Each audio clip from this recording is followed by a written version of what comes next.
Who would have thought the infamous Ethan would turn out to be the most popular of the three? He received DMs from two different women, catching the eye of both Grace and Victoria. What was his secret charm?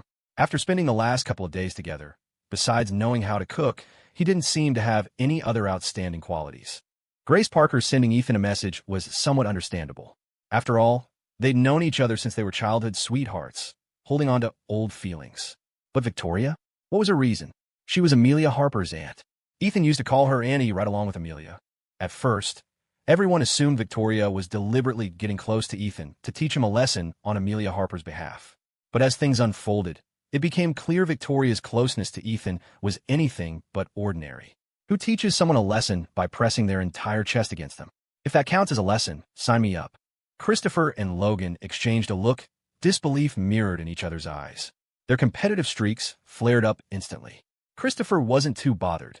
After all, Olivia Bennet had replied to him. But Logan hadn't received a single reply. The emptiness made him doubt himself. Am I really that bad? Christopher asked. Did you see the news online? Everyone was sharp. Except for Ethan, they'd all secretly checked online and knew about the Twitter trends. Logan shot back. You mean those rumors about Ethan? You really think they're just rumors? Logan fell silent for a moment. He didn't know Ethan well, but based on the past 2 days, Ethan didn't seem as terrible as the internet made him out to be. Christopher lay on his bed, staring at the ceiling. He was kicked out of the Johnson family. Someone even his own parents disowned. How good can his character really be? You can't really say that. Logan frowned, finding Christopher a bit harsh. Christopher didn't care. The indoor cameras were off anyway, so no one would see him like this. He pulled out a lighter, lit a cigarette, and offered the pack to Logan. Want one? Logan shook his head. Christopher tried to console him. Between the three of us, based on current circumstances, Ethan's the worst off. We used to think he was some rich young master, but now he's got no money, no influence. Just knows how to cook and looks decent. Anyway, he definitely can't compare to you. Christopher put the pack away. He'd had even less contact with Ethan and didn't particularly like him, but he considered himself superior. Coming from Oak Ridge Farm, he'd worked hard to get into a good university and started raising investments for game development while still in college. Though his game company wasn't huge, it brought in good money. When he went out for business dinners, people respectfully addressed him as Christopher. He'd achieved what he had through his own efforts, unlike Ethan, who was born into a wealthy family with all sorts of resources thrown at him. 24 years old and still no career of his own.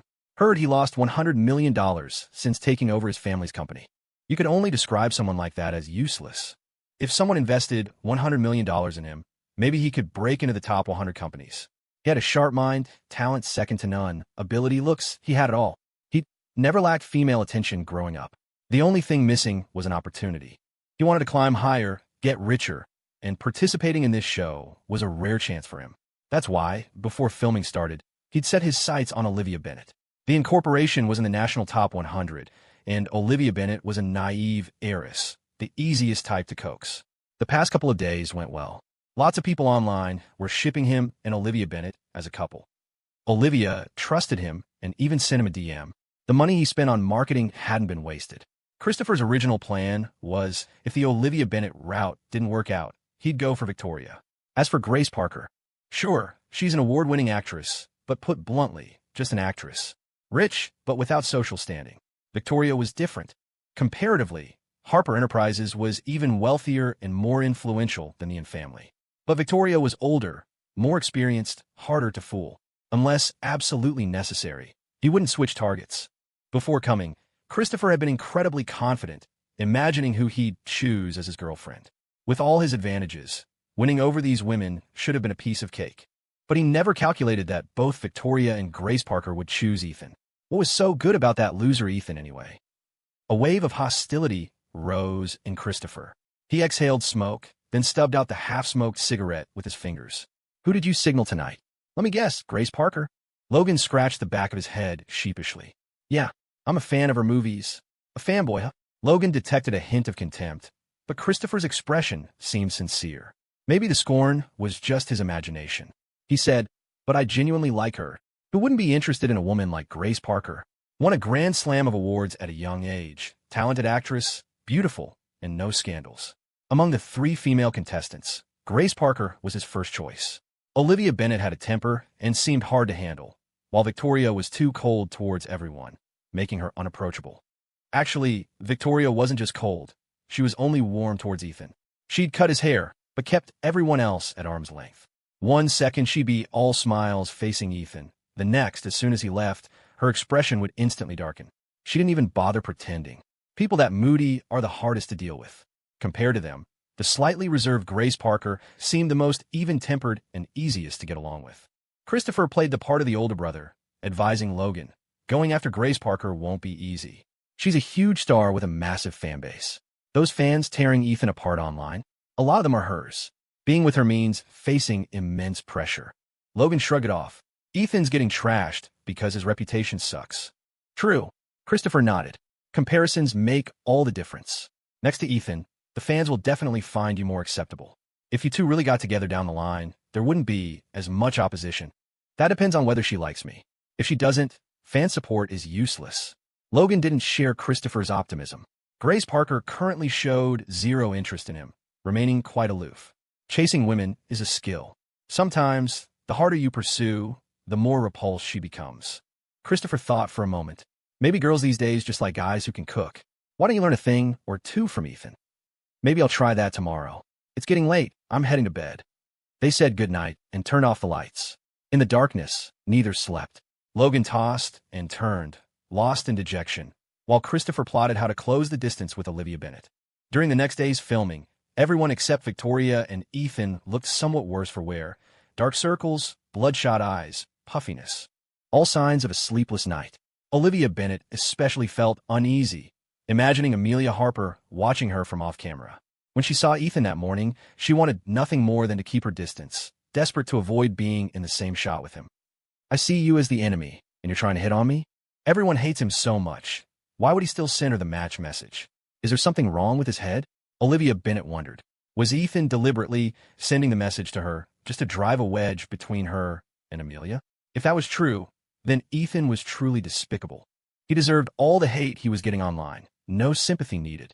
Ethan glanced past their expressions, his gaze finally settling on Olivia Bennet. Meeting her wary eyes, Ethan felt deeply satisfied. This was exactly the effect he wanted, for her to be guarded against him, distant from him, repulsed by him, to never, ever choose him.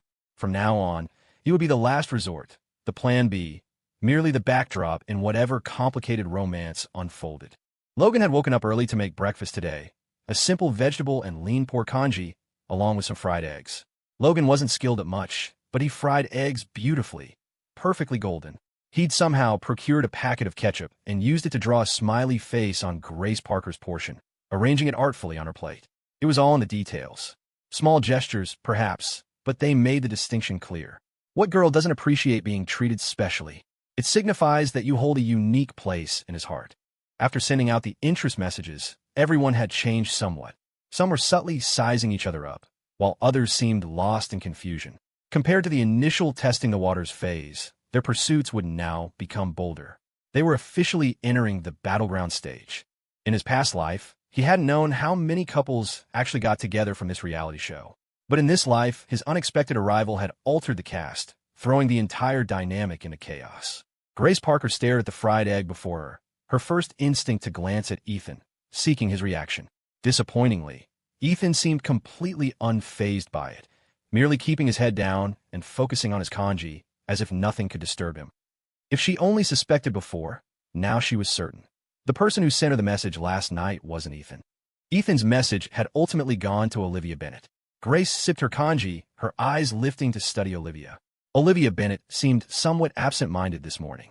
Since yesterday afternoon, she hadn't been her usual self, quieter, clearly preoccupied with something. Grace wasn't interested in what Olivia was thinking. She only cared why Ethan had sent the message to Olivia Bennet.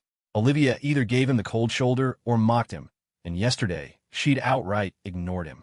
Did Ethan actually like that kind of treatment, or had he simply sent the message randomly, settling for second best? Too much time had passed since she and Ethan were last close. 5 years was long enough to change a person's habits and preferences completely. Grace lowered her gaze, her grip tightening fiercely on her chopsticks. She didn't dare look up, afraid of revealing the redness welling up in her eyes from the sense of grievance. She envied Olivia Bennet, who seemed to gain what Grace desperately craved without lifting a finger. And she also envied Victoria Harper's audacious fearlessness. Victoria Harper eyed the fried egg on Grace Parker's plate and smiled. Grace, your egg looks so special. There's even a heart underneath. It's obvious he made it just for you. Logan scratched the back of his head, slightly embarrassed. Oh, I just whipped it up. It's nothing special. It's the thought that counts. Those who get it, Victoria Harper added, fanning the flames. Since Logan was clearly pursuing Grace Parker, she didn't mind giving him a little push. Grace, however, saw right through that sly fox Victoria's intentions. She used her chopsticks to pointedly scrape the ketchup drawing off the egg and stated coldly, I don't like ketchup. Logan's expression faltered, a flicker of embarrassment in his eyes. Oh, okay, I won't at it next time. Even this early in the morning, the air already crackled with tension. The director announced the dating task. They had been in the Oak Ridge community for 4 days now. During that time, they had harvested rice, done housework, bought groceries, cooked meals, fed pigs, cut grass. It was supposed to be a romance reality show, yet their daily routine had absolutely nothing to do with romance. It felt more like they were doing farm labor under false pretenses. Apart from Ethan, nobody seemed to enjoy this kind of life. Today, the female guests will each secretly prepare a gift, the director announced. Once ready, hand it over to the nearby staff member. The male guests will be responsible for completing tasks to choose the date locations. Finally, the dating segment had arrived. Following the production crew's usual formula, the male guests would undoubtedly draw gifts, and whoever's gift they drew would be their date partner. This was the first date, and every date on a show like this was crucial. The first date could practically determine the entire romantic trajectory. If sparks flew on the first date, the couple was practically locked in. Everyone was buzzing with anticipation, eager to see who would be paired up for this initial date. Viewers were already flooding the Twitch chat with live comments. Finally, the dating segment. So hyped for this. The atmosphere felt kind of weird this morning, especially Olivia Bennett. She's acting super shady. Logan finally manned up today, making breakfast for Grace Parker and even doing that special ketchup plating. In GL, his fried eggs look pretty good. How to even make a heart shape without a mold. Grace Parker is just so dense when it comes to romance. Come on, award-winning actress, open your eyes and look at Logan. Logan is so much better than Ethan. No clue who sent messages to whom last night. There was no Twitch stream for the reveal. Guess we have to wait for next week's main episode. Pretty sure nobody chose Ethan. Who would like a scumbag like him? I bet Ethan got 0 votes. Hope he has enough self-awareness to just quit gracefully instead of embarrassing himself further on the show. I just want to see the beautiful ladies. Seeing Ethan's face first thing in the morning is seriously annoying. Can they please pixelate him? Hope the Christopher X. Bennett ship gets to go on a date. The tasks assigned to Ethan and the others were simple, helping a neighbor's sun-dry harvested rice and sorting beans. Ethan handled these chores effortlessly. Even while deliberately holding back, he still managed to finish first. The director let him choose the date location first. The options were an aquatic park, an escape room, and an arcade. It made no difference to Ethan. He reached out for the arcade option, but just then, Christopher cleared his throat beside him. Ethan, Christopher asked, could you possibly let me have the arcade? Can you even do that? Ethan thought. Then what was the point of the task? He saw the pleading look in Christopher's eyes, then turned to Logan. What about you? Which location do you prefer? The escape room, I guess, Logan replied. Ethan picked up the card for the aquatic park, the middle option. All right, I'll go here then. Logan looked at Ethan in surprise. Huh, he's actually being pretty decent, Logan thought, surprised by how readily Ethan gave up the potentially more popular date spots. Didn't he realize how crucial the first date was? Or perhaps, having already captured the interest of 2 female guests, he felt utterly fearless and could afford to just go with the flow? Damn, I'm jealous. Well, thanks, Logan said, taking the escape room card. After returning, the female guests' gifts were ready. The male guests received instructions to head to the Oak Ridge retreat to make their selections. The men and women sat on opposite sides, the gifts displayed on the coffee table between them. Do we start choosing now? Ethan asked. Should be, Christopher replied, his eyes fixed on the 3 items on the table, a cartoon drawing, a woven flower crown, and a red string bracelet. It was completely impossible to guess who had prepared which gift. The rules were clear. When the men chose their gifts, the women couldn't offer any hints. Ethan scanned the gifts laid out before him, already piecing together who had prepared each one. Olivia Bennett had been drawing since she was little and had even shared her work on Twitter. A cartoon drawing like this was clearly her handiwork. The flower crown had to be Grace Parker's. Seeing the circlet woven from wildflowers sent Ethan down memory lane. Grace had loved acting as a child, especially pretending to be fairies from TV shows. Not content to act alone, she'd always rope Ethan into being her supporting character. To keep her happy, Ethan had learned how to weave flower crowns, placing ones full of wildflowers on her head. Ethan had taught Grace this specific weaving technique. As he looked at the crown, Grace watched him cautiously from aside. Did Ethan still remember? If he guessed the crown was hers, would he choose her? Ethan glanced at the bracelet at the far end. Unsurprisingly, it was Victoria Harper's work, a simple hand-braided bracelet made from colorful cords. The three men stared at the gifts before them, lost in thought, none making a move. Olivia Bennet couldn't help but let her gaze drift towards Ethan. Worried about being caught staring, she'd occasionally avert her eyes elsewhere or exchange a few words with Grace Parker beside her. As for Grace Parker, while she appeared to be chatting with Olivia, her attention was actually fixed on Ethan's every move. Only Victoria Harper seemed completely relaxed. She lounged in her wicker chair, a cattail fan in hand, a plate of grapes beside her. She popped grapes in her mouth, fanned herself, and occasionally glanced at the gifts on the table, seemingly unconcerned about who might choose hers.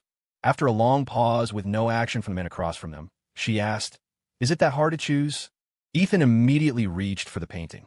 "I choose this one." Olivia Bennet's eyes widened slightly. Across from them, Christopher noticed Olivia Bennet's reaction and instantly reached out. "I want this painting too." He'd assumed Ethan would yield like before, but Ethan's hand remained firmly on the painting. Their eyes met, and the atmosphere crackled with tension. Victoria Harper raised an eyebrow, her expression intrigued. Are they fighting over it already? Starting off this intense. Who painted that? It's Olivia Bennet's, right? I saw her post drawings on Twitter before. She loves to draw. Go Chris Livia. Ethan, get lost. Why's Ethan trying to take it? Does he even have the right? She and Christopher have mutual feelings. You can't really say that. Ethan won the challenge, so he gets first pick. He already gave up the date location choice once. Neither man was willing to let go. Logan suggested, "How about rock, paper, scissors?" Ethan agreed. He'd chosen the painting specifically to avoid Grace Parker and Victoria Harper. Losing wouldn't bother him. One round decides it. They both threw their hands out simultaneously, scissors against rock. Ethan's rock won. The painting was his. Christopher's face fell. Next, choosing between the bracelet and the flower crown, Christopher selected the bracelet. Compared to the crown, the bracelet seemed more sophisticated, more like something Victoria Harper would make. That left Logan with the flower crown. The director announced the results. The cartoon painting was indeed Olivia Bennet's. The flower crown was woven by Grace Parker, and the bracelet was made by Victoria Harper. Hearing the results, although he'd braced himself, Christopher still felt annoyed. Fortunately, he was adept at hiding his expressions. He and Olivia Bennet clearly had a mutual thing going. What was this? Ethan sticking his nose in. Olivia Bennet kept her head down, silent. Everyone wondered if she was upset. Olivia Bennet's feelings were hard to describe. A mix of happiness, nervousness, and a sliver of anticipation. Was she being a simp? Ethan was Amelia Harper's ex-fiancée. What would it mean to go on a date with him now? If Amelia Harper saw, she might call the production staff directly. Olivia Bennet stared at the camera, chewing her lip. Should she throw a fit and demand the director swap her date partner? Get Ethan switched for Christopher? But would that be too much trouble for the production crew? Would the audience hate her? Olivia Bennet felt overwhelmed, growing increasingly anxious. She truly hadn't expected Ethan to pick her painting. Did he choose randomly? Or did he guess it was hers? Remembering the DMs Ethan had sent her just last night made her heart race uncontrollably. Olivia Bennet looked up towards Ethan, and their eyes suddenly met. Her heartbeat stuttered. What should she do? Was she really going on a date with Ethan tomorrow? Where would they even go? What should she wear? What time should she get up? How should she do her makeup? What would they eat? If Ethan talked to her, should she respond? Just as Olivia Bennet was spiraling in indecision, Victoria Harper spoke up. "Director, I want to use my swap card." Olivia Bennet froze mid-thought. She turned her head to see Victoria Harper pulling out a card and handing it to the director. It was the reward she'd won from the rice harvesting challenge, usable for swapping date partners. Victoria Harper was using it today. Who would she swap with? Olivia Bennet's throat tightened with a strange sense of dismay. She had a gut feeling Victoria would choose Ethan. I almost forgot about the swap card. Is Victoria Harper really using it already? Who will she swap for? Her date is Christopher. Isn't that good? Why swap? Among the three guys, Christopher's probably the best catch, right? Don't tell me Victoria Harper's going to swap for Ethan? No. The director accepted the card with a smile.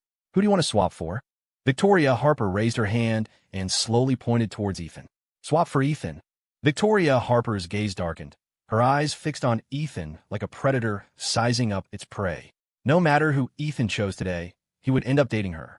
Grace Parker pressed her lips together, her eyes darting between them. No wonder she was so calm today, Grace thought. She planned to use the swap card all along. When the camera turned to Ethan, the surprise was still playing on his face. He clearly hadn't expected Victoria Harper to use such a valuable swap card today. As for Olivia Bennet, whose mind had been racing just moments before, it felt like a bucket of cold water had been dumped over her. Victoria Harper wanted to swap dates with her. That meant she would now be dating Christopher, and Ethan belonged to Victoria. It was the best choice, the best outcome. So why did her chest feel so empty, so tight? She stared at Ethan, unable to hide her feelings, her fingers twitching as if wanting to reach for him, compelled to do something. She opened her mouth, but the image of Amelia Harper flashed in her mind, and the words died in her throat. Because Victoria Harper had used the swap card, Ethan had no choice but to put down the painting he held and pick up the bracelet. Turning away from the camera, he sighed silently. Sometimes, the more you try to avoid something, the more inevitable it becomes. Of the three women, Grace Parker felt she had the least right to object. Ethan had recognized her flower crown. He clearly hadn't wanted to choose her. A bitter smile touched her lips. I never thought I'd become someone he actively avoids. Ethan, do you really hate me this much? She wondered, standing there, watching me get paired with another man, not even sparing me a glance, treating me with such indifference. A dull ache spread through her chest, like a knife twisting inside her, making her flinch with every breath. Swallowing the pain, Grace Parker asked Olivia Bennet, "Are you happy with how this turned out?" Olivia Bennet scoffed. "Of course I am. I didn't want to date Ethan anyway. Even if Victoria hadn't used the swap card, I would have switched with her. Only she would treat him like some prize." Despite her words, her hands clenched tightly. She forced herself to look away from Ethan. Among the group, Christopher and Logan were undoubtedly the happiest. Logan had been aiming for Grace Parker from the start, and luckily, the flower crown he chose matched hers. As for Christopher, he couldn't be more pleased. He thought his chance to date Olivia Bennet was lost, but then a stroke of luck, Victoria Harper's swap card, paired them together after all. The reversal had come so quickly. Christopher picked up the painting and walked over to Olivia Bennet, praising it immediately. "This painting is really good. Can I keep it? The director told us to prepare them for you anyway." Why is Olivia acting so distant? Christopher paused, momentarily confused, then added, "I didn't expect we'd end up together. I'm looking forward to tomorrow." Olivia Bennet really couldn't muster any enthusiasm. As Christopher approached, her only instinct was to step back. Why do we even have to date? Olivia pushed the thought away. Remembering the Twitch chat and the audience watching, she forced herself to appear cheerful and engage with Christopher, careful not to let anyone notice her reluctance. Chris Liv's CP really are destined. Looking forward to their date tomorrow. I predict they'll be the first couple to make it official. Pretty happy with the other two pairs, but Victoria and Ethan. It's complicated. Why did Victoria use the swap card? Does she like Ethan? I don't believe Victoria likes Ethan. She must have chosen him because of Olivia. She's sacrificing herself for others. She's truly... I'm crying. Olivia is Amelia Harper's friend. It would be awkward if she dated Ethan. Besides, based on the past few days, Olivia clearly likes Christopher. Hope the gorgeous Victoria finds a good man after leaving this cursed show. She needs to wash away the bad luck with pomelo peels when it's over. As the first dates were announced, the production crew officially revealed the panel of observers. Although the lineup had already been guessed and trended online, the official announcement hadn't been made. Now that the list was public, both old and new topics shot to the top of the trending charts. Leading the buzz was the Amelia Harper, Ethan, and William love triangle. Netizens commented that the show's setup was insane. Even if the actual show turned out to be trash, they'd have to watch it. The hype around Amelia Harper being an observer could be summed up simply: watching her ex potentially date her own aunt and watching her ex potentially date her best friend. No matter how you looked at it, it was a SHDTY situation for her. She was eating SHD, but the audience loved this kind of twisted reality dating show. In short, after the production crew announced the lineup, there were plenty of critics, but even more people were tuning in for the drama. Netizens were just here for the entertainment. The show had secured its casual viewership. Inside the observation lounge, watching the date pairings unfold, Sophia Reynolds was the first to applaud. Brilliant. Absolutely brilliant. To ensure the show could continue filming smoothly, Sophia Reynolds had been strictly forbidden from asking Amelia Harper personal questions. Since Amelia was off limits, she'd just ask William. They were practically the same difference anyway. Sophia's eyes lifted. "William, among these three pairs, do you have a favorite couple?" William replied. I'm quite optimistic about Olivia Bennet and Christopher. What about Ethan and Victoria Harper? What do you think their chances are?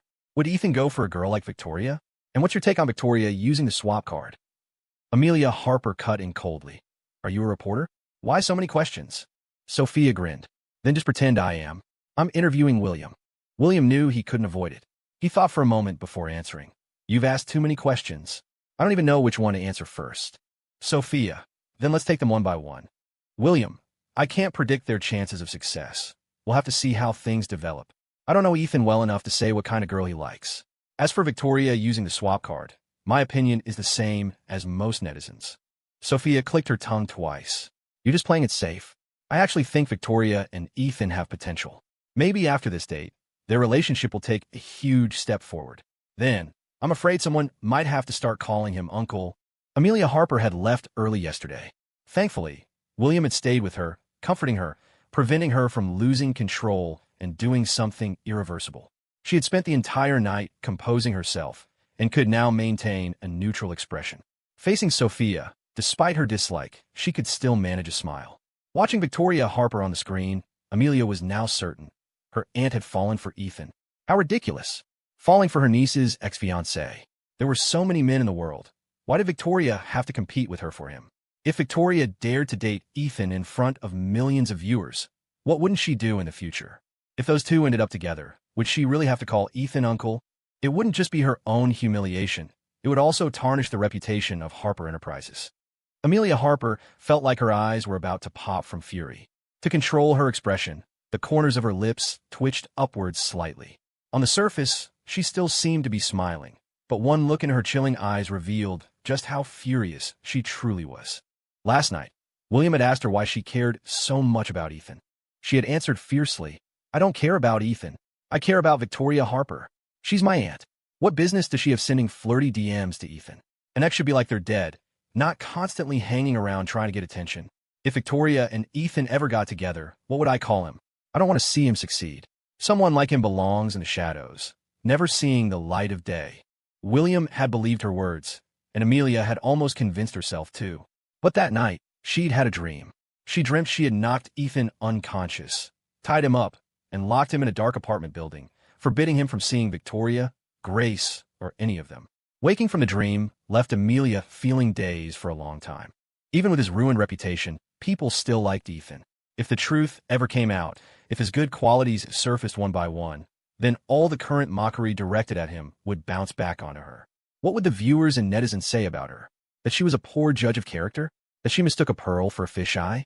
Amelia couldn't bear to imagine how irrational she would become if Ethan actually ended up with Victoria or one of the others. It wasn't just Victoria and Grace. Even Olivia Bennet, who had always seemed to dislike Ethan, had changed her tune towards him. Perhaps Olivia hadn't realized it herself. But as an observer, if one looked closely, you could almost feel her anticipation radiating off the screen when faced with the prospect of dating Ethan. Amelia tapped her fingers on the table, stating coldly, So what if they get together? It's all fake for the cameras, for ratings. Even if they become a real couple on a show, they'll break up once it's over. People talk about freedom of love, but in wealthy families, matching social status still matters. Not just anyone can marry into the Harper family. This was the first time Amelia Harper had mentioned the Harper family. Sophia Reynolds' interest was piqued, and she pressed on. How's your relationship with Victoria Harper? It's average, but she's your aunt. Don't you usually keep in touch? Surprisingly, Amelia Harper didn't shy away from the topic. She's my father's half-sister. My maternal grandmother died young. This wasn't exactly a secret in Hollywood, but for the few on the production crew, it was news. No wonder Victoria Harper wasn't much older than Amelia Harper. So, what's Victoria Harper like as a person? Do you know her well? What type of men is she into? Is Ethan her type? Sophia Reynolds' questions grew increasingly personal, completely forgetting the director's warnings. Speaking of Victoria Harper, a flash of contempt crossed Amelia Harper's eyes. She just likes to have fun, doesn't do anything productive all day. My grandfather calls her an empty vase, just a pretty face. He was afraid she'd cause trouble, so he never let her into Harper Enterprises. He just left her some minor shares in a subsidiary company. Enough so she'll never have to worry about food or clothing. What about her love life? Do you know anything? Don't know, don't care. But every Thanksgiving, I hear relatives gossiping about how she doesn't have a proper job, hangs out at bars all the time, and hires escorts. Her reputation isn't great. Even though she's reached marriageable age, no one in Hollywood wants to be set up with her. Originally, my uncle wanted to arrange a marriage for her, but in families like ours, beauty alone isn't enough. You need education and capability. Amelia Harper claimed not to know or care, yet she painted Victoria Harper as completely worthless, clearly not respecting her as an elder. The malice in her heart was practically oozing out. In short, according to Amelia Harper's explanation, Victoria Harper was nothing but a useless pretty face. Not only that, she was promiscuous and morally degenerate. What kind of good woman frequently hangs out at bars and hires escorts? People had thought Victoria Harper merely looked seductive, but it turned out her actions were just as unrestrained. Her blank slate had turned into a tabloid. Was this really the truth? No one delved deeper. After listening intently, Sophia Reynolds propped her chin on her hand and concluded, hearing all this, Victoria Harper and Ethan actually sound quite compatible. Amelia Harper.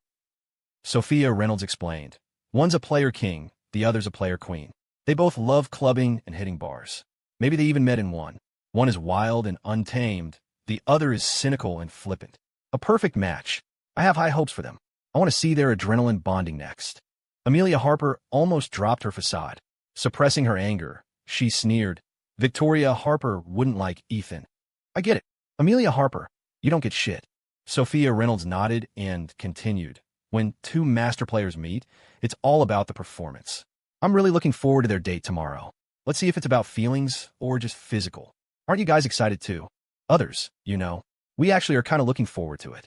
Amelia Harper gripped her cup tighter and fell silent. Amelia Harper went quiet, much to Sophia Reynolds' slight disappointment. This time, her attitude towards Amelia Harper had been entirely sincere, without any hint of sarcasm or backhanded compliments. Ever since she and Ethan broke up, more and more things seemed to slip out of her control. She couldn't understand why. Even after Ethan's reputation had been dragged through the mud like this, people still liked and admired him. Among the production crew, he was like a buried antique. The longer he stayed hidden, the more valuable he seemed to become. The only somewhat tolerable thing was that, compared to the other women's proactive approaches, Ethan treated everyone the same. He was quite cold toward Victoria Harper too. While the others discussed tomorrow's date, Amelia Harper alone was lost in thought. She dipped her fingertip in her cup and began drawing on the table with a liquid. Does Ethan know she's also on this reality show? Does he know she's watching his every move? Does he know she's watching him and Victoria Harper on the Twitch livestream? A strange, twisted feeling arose in Amelia Harper. Maybe Ethan had only sent that DM to her best friend last night to provoke her. Maybe he was deliberately getting close to her and just to spite her too. Amelia Harper had seen Ethan when he was in love. When he truly liked someone, he would never act this cold. Like how he used to be with her. What are you drawing? William suddenly leaned over from beside her. Amelia Harper snapped back to reality. While lost in thought, she had actually written Ethan on the table with her drink. Seeing it, she quickly wiped it away. Nothing, I was just spacing out. What time is it? When are we finishing up? Soon. Want to come over to my place tonight? I can cook for you. Amelia Harper gently refused. I didn't sleep well last night, so I want to get to bed early today. Plus, I have to be up early tomorrow for the show's recording and to watch the Twitch livestream. This wasn't the first time William had invited Amelia Harper over. She used to go often, but ever since she and Ethan broke up, she hadn't been back once. Now, she rejected his invitations every time. His place was actually closer. He could drive her to and from the recordings, and he could take good care of her, attentive and considerate like a boyfriend would be. William didn't dare push further, afraid their relationship would hit a dead end. Then I'll bring you breakfast tomorrow morning. Amelia Harper nodded in agreement. To prepare for tomorrow's date, the cast members turned off their lights early to rest, but few actually managed to fall asleep. Grace Parker was restless and anxious. The thought of Ethan going on a date with Victoria Harper tomorrow felt like needles pricking her heart. The feeling was no less intense than when she first heard he was getting engaged. She had joined the show hoping to get closer to Ethan, but now their relationship was stuck at an awkward distance. She couldn't do anything but watch him from afar. Maybe she shouldn't have come on this reality show, but if she hadn't, she wouldn't even have a sliver of chance. At least now, she could still fantasize. Olivia Bennett was the last to turn off her light. She was picking out her outfit for tomorrow. She always liked to look her best when going out. But right now, she had absolutely no mental energy for makeup or styling. Even though her date was the person she had anticipated, and logically she should be excited and looking forward to it, all she could think about was Ethan. She even found herself thinking that going out with Ethan would probably be much more interesting. After all, when Ethan was with Amelia Harper, he often planned dates and always managed to make her happy. Even someone as picky as Amelia Harper had called him considerate and romantic. Whatever. Tomorrow she'd just throw something on and go out. Treat it like a work team-building event. That's just how people are. You think someone doesn't meet your standards, but when they start to distance themselves, you feel an unbearable itch you can't scratch. Victoria Harper toyed with her bracelet, imagining fastening it around Ethan's wrist. Ethan's hands were exceptionally beautiful, with well-defined knuckles. Especially when he was cooking, washing rice, seeing those hands submerged in the milky water, rubbing gently, rice grains flowing between his fingers with the water. It made one want to preserve them like a specimen. Victoria Harper wasn't stupid. She could sense Ethan didn't want to date her, that he was trying to avoid her at all costs. But so what? Her possessiveness grew clearer, thinking of Grace Parker looking at Ethan with hurt and disappointment in her eyes, and Olivia Bennet, who liked him without even realizing it. Victoria Harper fumbled with the bracelet, winding it tightly around her own wrist until it hurt, then fastened it. Her usually calm eyes revealed a hint of paranoia and gloom. Ethan couldn't sleep either. The thing he'd worried about had happened. Just thinking about the date with Victoria Harper tomorrow made him nervous. There were too many uncertain factors. He couldn't dwell on it, or he'd never get to sleep tonight. Fortunately, exhaustion eventually took over, and soon after closing his eyes, he drifted off. The first date was set in the city, a 2-hour drive from Greenfield Township. To capture more footage, the director demanded an early start from everyone. Consequently, Victoria Harper was up before 6, heading straight to the kitchen to make 2 sandwiches. She applied light makeup, changed into practical clothes, put on sunscreen, sprayed mosquito repellent, and checked the time. 30 minutes had already passed, and Ethan wasn't up yet. Victoria walked to his room door, about to knock, when she heard movement inside. Ethan, already dressed, opened the door. He paused, and they looked at each other for 2 seconds. Victoria openly surveyed his entire outfit, from head to toe. "You're wearing that on a date with me? What else?" Ethan didn't see the problem. Clothes should be comfortable, and it was just a t-shirt and sweatpants. Victoria pushed past him into the room. "Where are your clothes?" Ethan pointed to the wardrobe. Victoria opened it. A few items hung inside. She picked through them, finally selecting a cotton shirt and swapping out his pants. "Wear this. It's our first date. I take it seriously." She stared intently at him. Ethan reluctantly took the clothes. "Could you step out for a moment? I'll change right away." Less than 10 minutes later, Ethan emerged, changed. The outfit Victoria had chosen was arguably the best among the clothes he'd brought. It made him look much sharper. When he opened the door again, Victoria gave a satisfied smile. She scanned his look, tapping her chin thoughtfully. "It feels like something's still missing. Wait here." Victoria went back to her bedroom and returned with a hat, placing it on Ethan's head. Sun protection for the heat. The hat also completed the look, enhancing Ethan's cool, handsome features. "Put on the bracelet from yesterday." "Do I have to?" "Yes, you must." Her commanding tone brooked no refusal. Ethan opened his drawer, took out the blue woven bracelet he'd put away yesterday, and put it on. He then noticed Victoria had one on her wrist too. Hers red, clearly a matching couple set. Not only were the bracelets matching, but their outfits today also looked coordinated. He finally understood why Victoria had been so insistent on changing his clothes. How could he believe she didn't have other intentions toward him? Ethan was slow to pick up on romantic cues, mostly because he hadn't been loved for so long in his past life, leading to self-doubt. But however slow he wasn't completely oblivious. He could sense Victoria's care and excessive attention towards him. As the saying goes, how can someone standing right next to a bonfire not feel the heat? "Let's go." Straight out the door, Victoria said. "Aren't you making breakfast?" "Already made sandwiches. You can eat now if you want, or save them for the road." "Not hungry now. Let's take them with us." As they walked out together, they ran straight into Grace Parker and Olivia Bennet. This was the earliest Olivia Bennet had ever woken up. She was brushing her teeth in the yard, and when she saw Victoria emerging from Ethan's bedroom, she nearly choked on her toothpaste foam. She quickly rinsed her mouth and asked, "Did you two sleep together last night?" Victoria looked at her, amused, offering no explanation. Finally, Ethan, seeing how flustered Olivia looked, simply said, "No."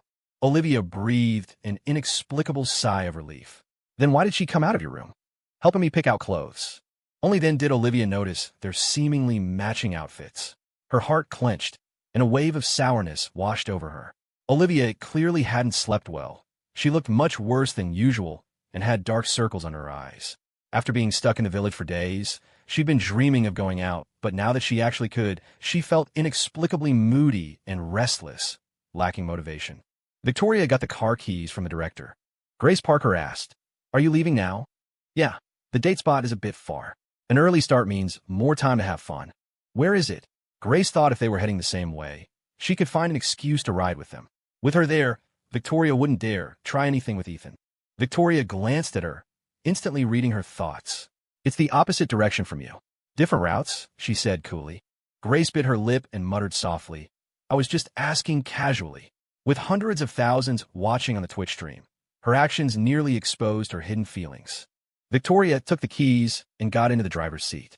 Ethan opened the passenger door. "You're driving?" "Yep, get in." Victoria turned on the car stereo and selected a few tracks. Ethan was astonished to find it was all the instrumental music he usually listened to. Victoria drove quickly but smoothly. With a cameraman accompanying them, they couldn't delve into deep topics, sticking to small talk instead. Upon reaching the destination, Victoria found a parking spot. The moment she stepped out of the car, she was recognized.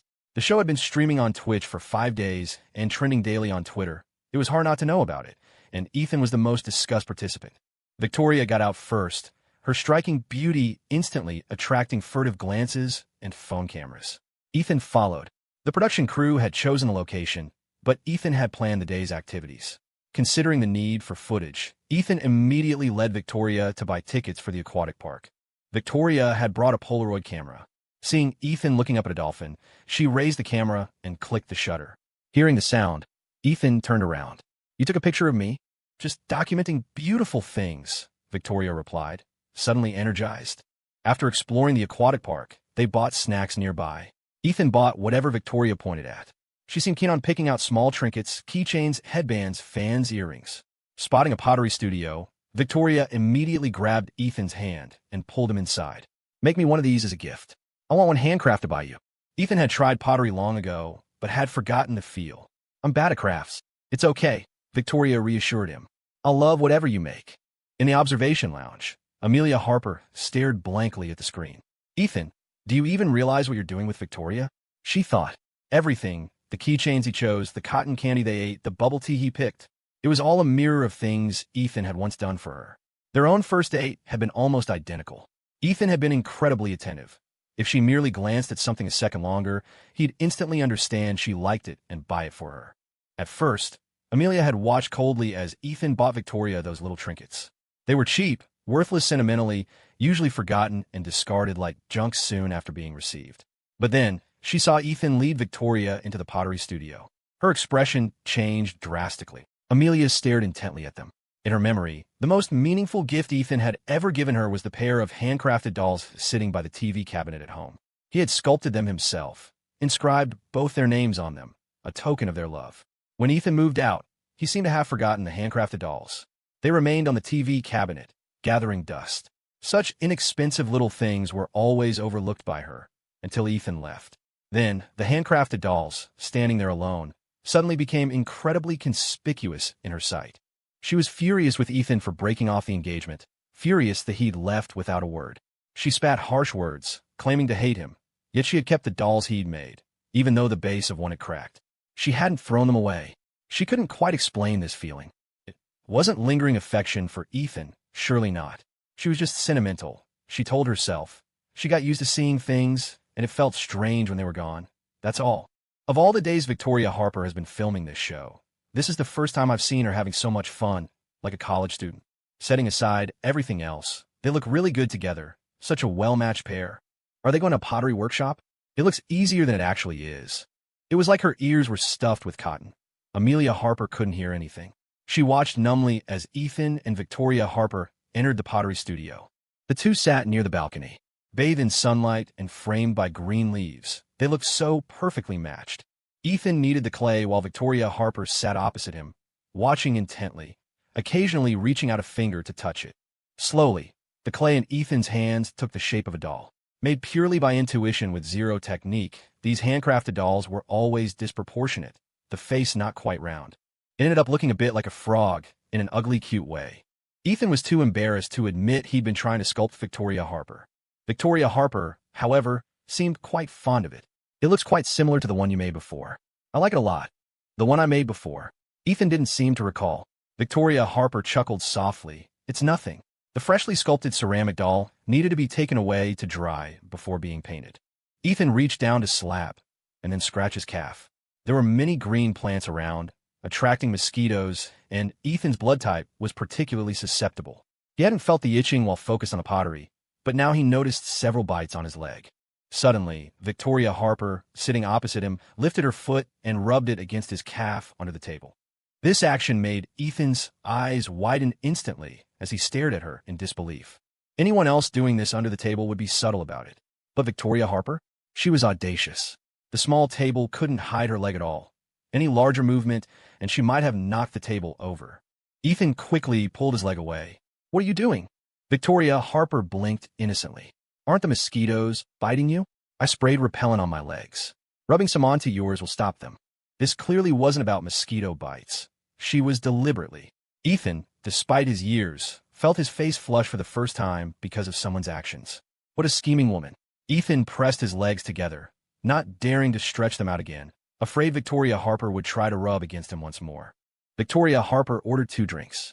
As she turned to get them, she pressed her lips together, hiding a smile. She handed one to Ethan. He took it and asked, "Why did you use the exchange card yesterday?" "I worked so hard to get it. Of course I had to use it at the right opportunity. If I missed it, I might regret it for the rest of my life." "You like me?" Victoria Harper countered. "I like you. Do you believe it?" Before, he wouldn't have dared to believe it. Now he had no choice but to. Victoria Harper was known for being direct. "I didn't tell you before because I was afraid you'd avoid me. I'm Amelia Harper's ex-boyfriend."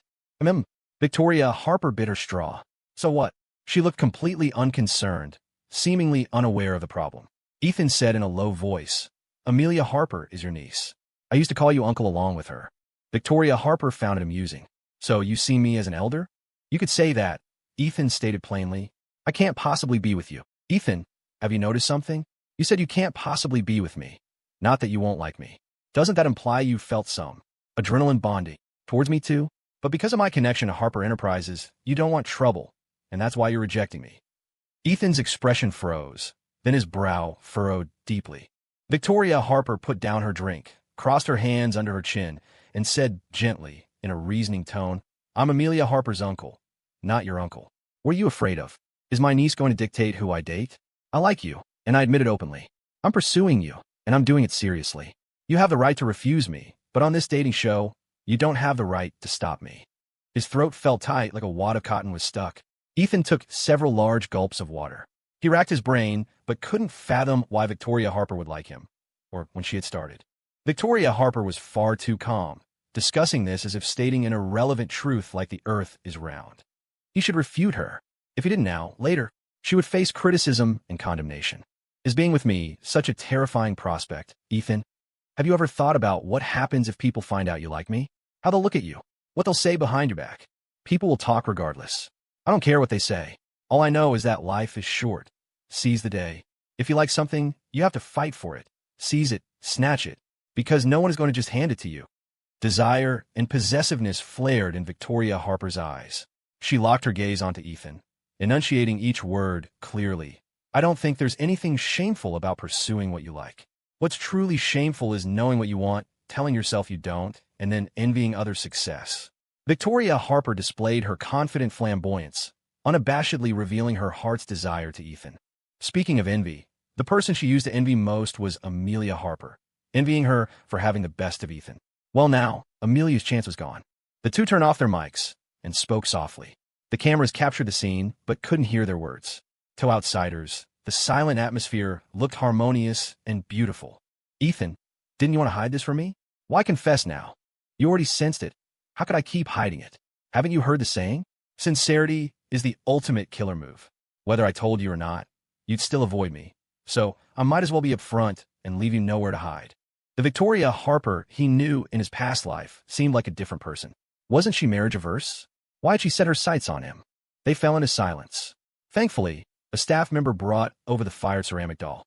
Staring at the ugly little thing, Victoria Harper burst out laughing. The laughter broke the awkwardness. Ethan sighed helplessly, looking for paints and brushes. "Go ahead and laugh. I told you my handiwork is terrible. And I told you, I like it no matter how it turns out. Victoria Harper also picked up a watercolor brush and leaned in closer to paint, their heads almost touching. The camera person seized the opportunity, zooming in for a close-up. The post-production team already pictured the effects, pink bubbles floating around them. Finally, the ceramic doll was painted. Victoria Harper wrote her and Ethan's names on the underside of the base. This image was magnified on the live broadcast screen. Amelia Harper wished she could rush in and pull them apart, but watching from outside the screen, she could do nothing but maintain a dark, gloomy face. The ceramic doll should have been a memory belonging to her and Ethan. Now it had become Victoria Harper's too. Watching their heads lean closer and closer together, Amelia could hardly contain the irritation boiling inside her. Hidden in a corner where no one could see, her hand rested on her thigh, nails digging deep into the skin until it broke. Even when blood welled up, she didn't loosen her grip.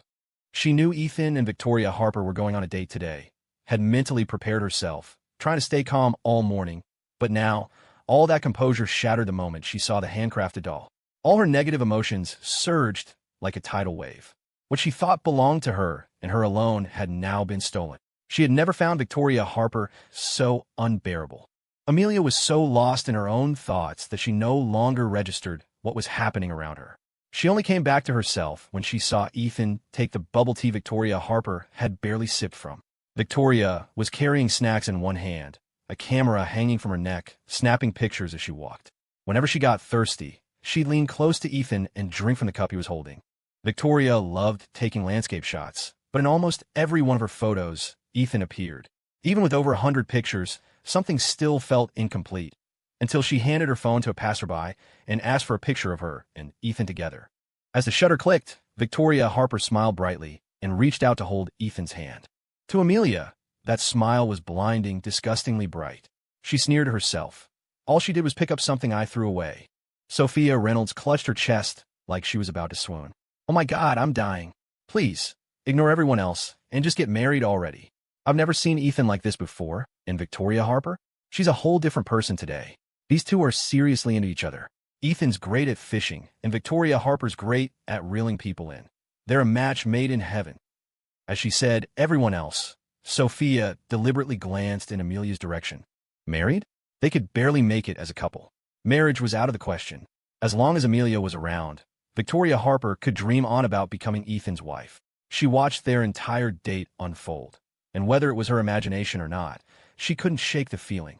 That Victoria Harper was slowly erasing her presence in Ethan's heart, just like that handcrafted doll with his name on it. When Ethan looked back one day and remembered making it, who would come to mind first? Victoria Harper. Or her. Sure, she and Ethan were in the past, done and over, but just the thought of another woman taking her place made her feel a raw, clawing panic. Meanwhile, Victoria Harper cradled the handcrafted doll in her arms like it was a treasure. She snapped dozens of photos and asked a staff member to return her phone.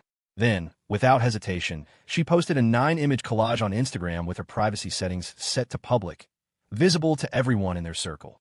The caption, like. A glint of mischief sparked in her eyes. She almost tagged Amelia just to make sure she saw it, but decided to let fate handle that. It was 5 p.m. when they left the pottery studio.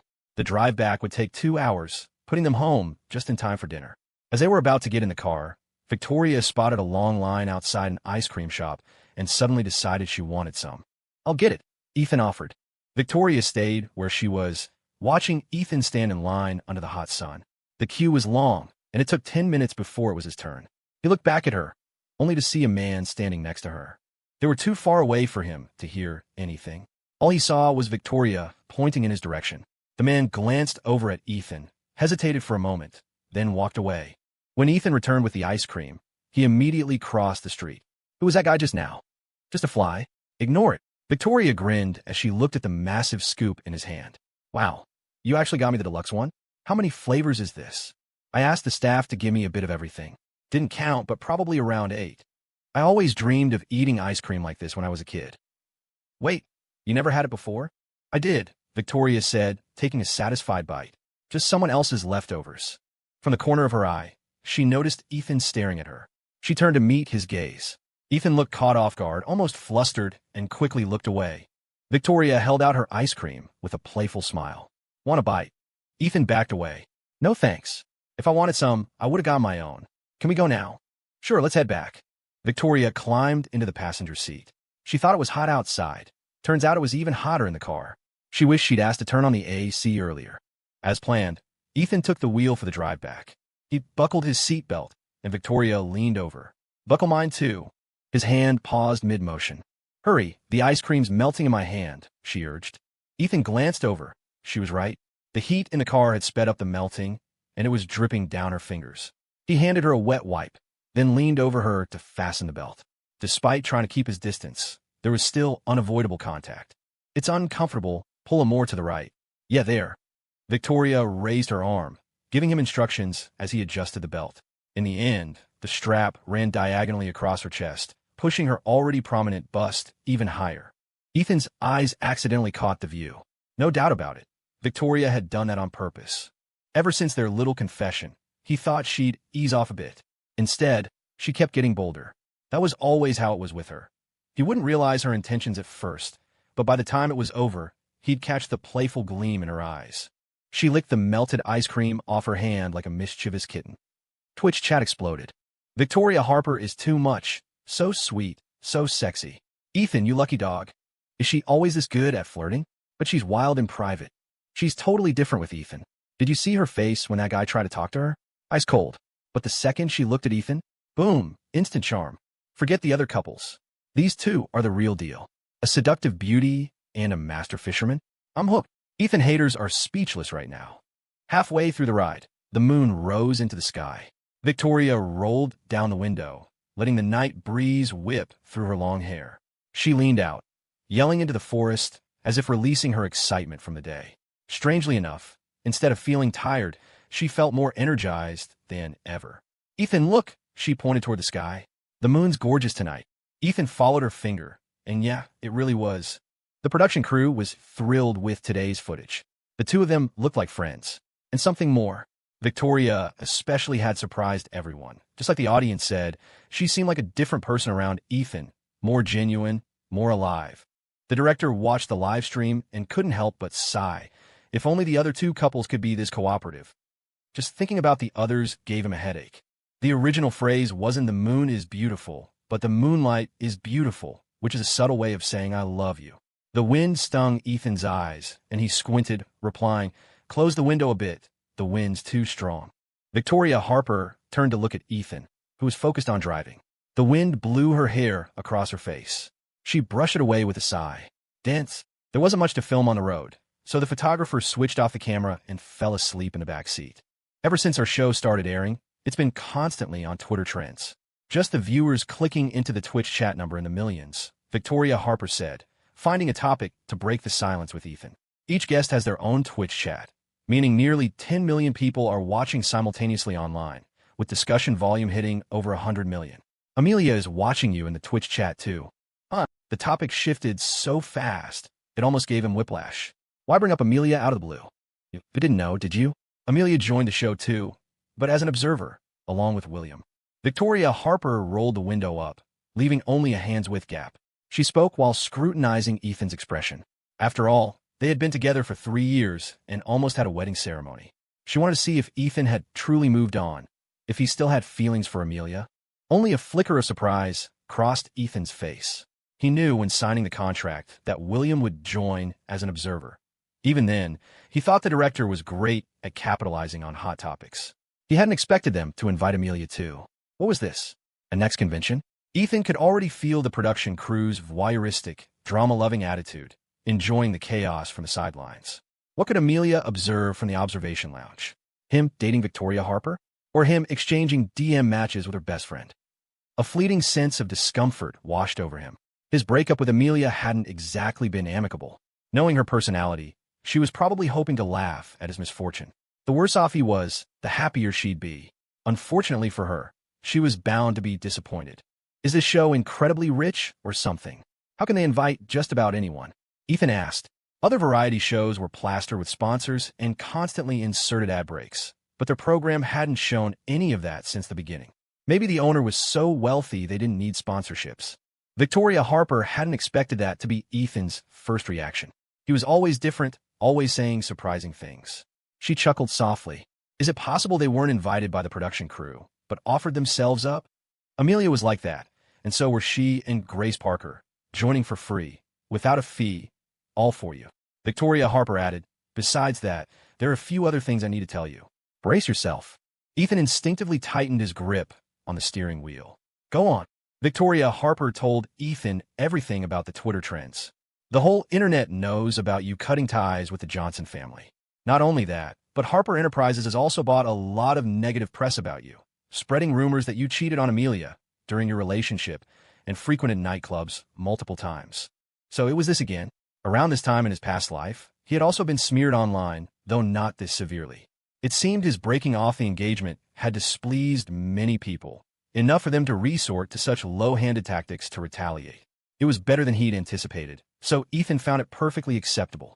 However, when did I ever go to nightclubs and cheat? Ethan asked. Some of the pictures are AI face swaps. And people believe that. They see it as entertainment. They don't care about the truth. Victoria Harper tucked a strand of hair behind her ear. I have the evidence refuting the rumors right here. How do you want to handle it? I suggest you hire a lawyer and sue them for libel. It's a guaranteed win. Matters like these illegal activities should be handled by professionals. Ethan didn't respond immediately, instead asking curiously, when did you find out? Yesterday. She found out yesterday and gathered the evidence so quickly. If you hand this evidence over to me, aren't you worried it will affect your relationship with Harper Enterprises? Harper Enterprises? Even the Harper family can't boss me around. However, Richard Johnson is also involved in this.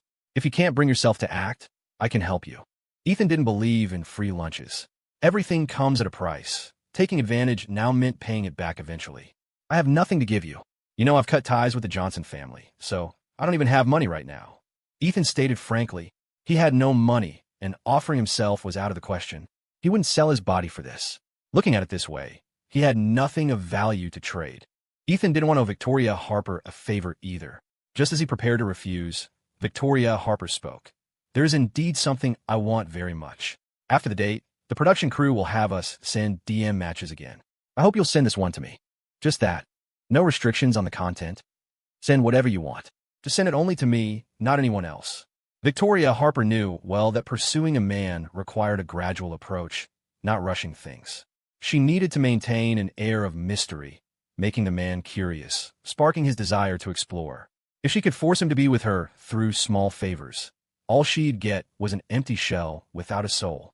So, what's the difference between this and getting something for nothing? Ethan thought.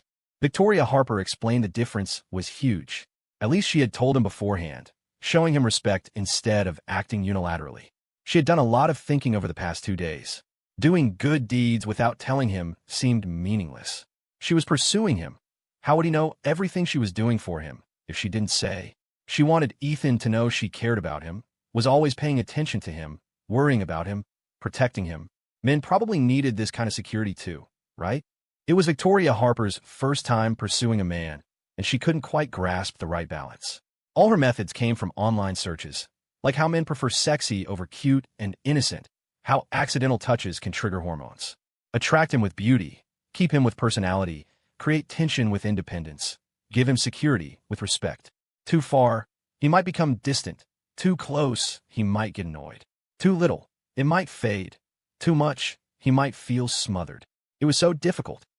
Victoria Harper waited quietly while Ethan thought. If he refused her, she wouldn't be discouraged. She would still help him resolve these matters secretly. Besides the evidence clearing your name, what else is in the materials you prepared? There's also evidence of tax evasion by several subsidiaries under Harper Enterprises. That trouble should keep them busy for a while. There's stuff on the Johnson family too. Ethan made his decision. Don't give me the Johnson family stuff. I'll handle them myself. Ethan knew his parents well. They would sacrifice family members for profit anytime. Richard Johnson simping for Benjamin Harper like this clearly showed he had forgotten the warning Ethan had given him before. Ethan knew the Johnson family situation very well. They engaged in some shady dealings, but nothing major. If exposed, the worst would be a fine, which Richard Johnson could easily afford. Richard Johnson cared more about his reputation than money. He always cultivated the image of a devoted husband, projecting a perfect family life alongside a successful career. Netizens bought into this facade completely. Richard Johnson had meticulously covered up the fact that Margaret Johnson suffered from mental illness and was responsible for their daughter's death. 19 years had passed. Finding evidence wasn't impossible, but it would take a lot of time. Even if found, the only consequence would be Margaret Johnson's confinement to the Springfield Mental Health Center, which wouldn't significantly impact Richard Johnson.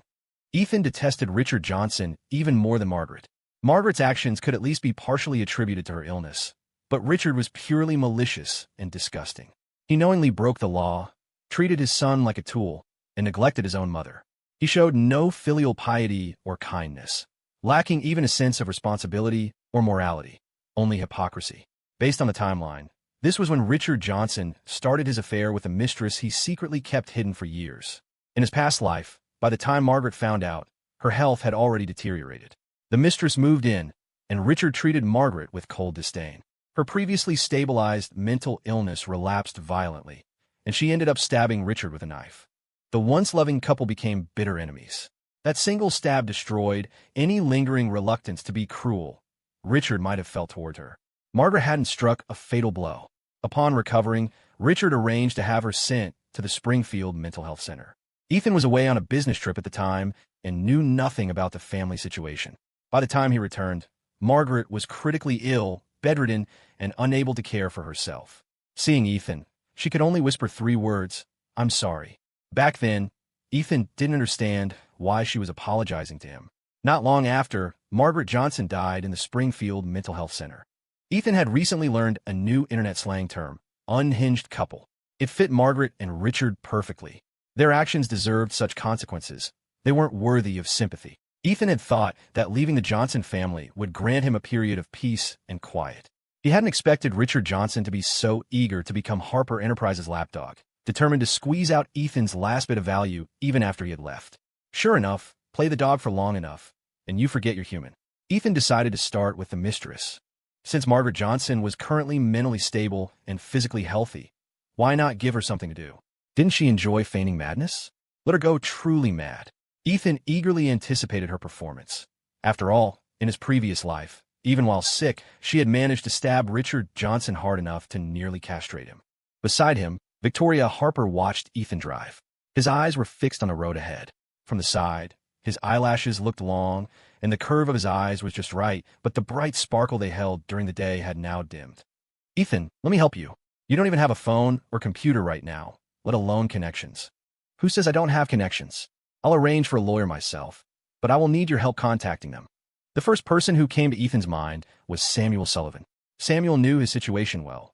He was the perfect choice. Still, Ethan didn't want to take advantage of Victoria Harper. "Name your price. I'll transfer the money once the production crew finishes filming." "No need," Victoria Harper said. "I told you all I want is that one text message. Don't feel any pressure. Amelia Harper is my niece.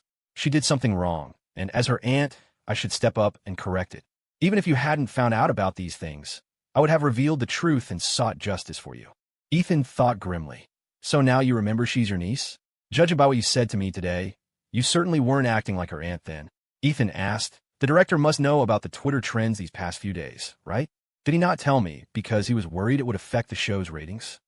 Victoria Harper replied. "He was afraid it would affect your mood. What could you do about it while you're here anyway?" Ethan asked reflexively. "If I can't do anything, then why are you telling me all this now?" Victoria Harper suddenly leaned closer. "If I don't tell you, how will you know you're in my heart?" "Ethan." Finally, they arrived at Oak Ridge Retreat. The cameraman woke up with a jolt from the bumpy ride, rubbing his eyes. "Are we here?" "We're here." Ethan parked the car. "Chingu, you can get out first."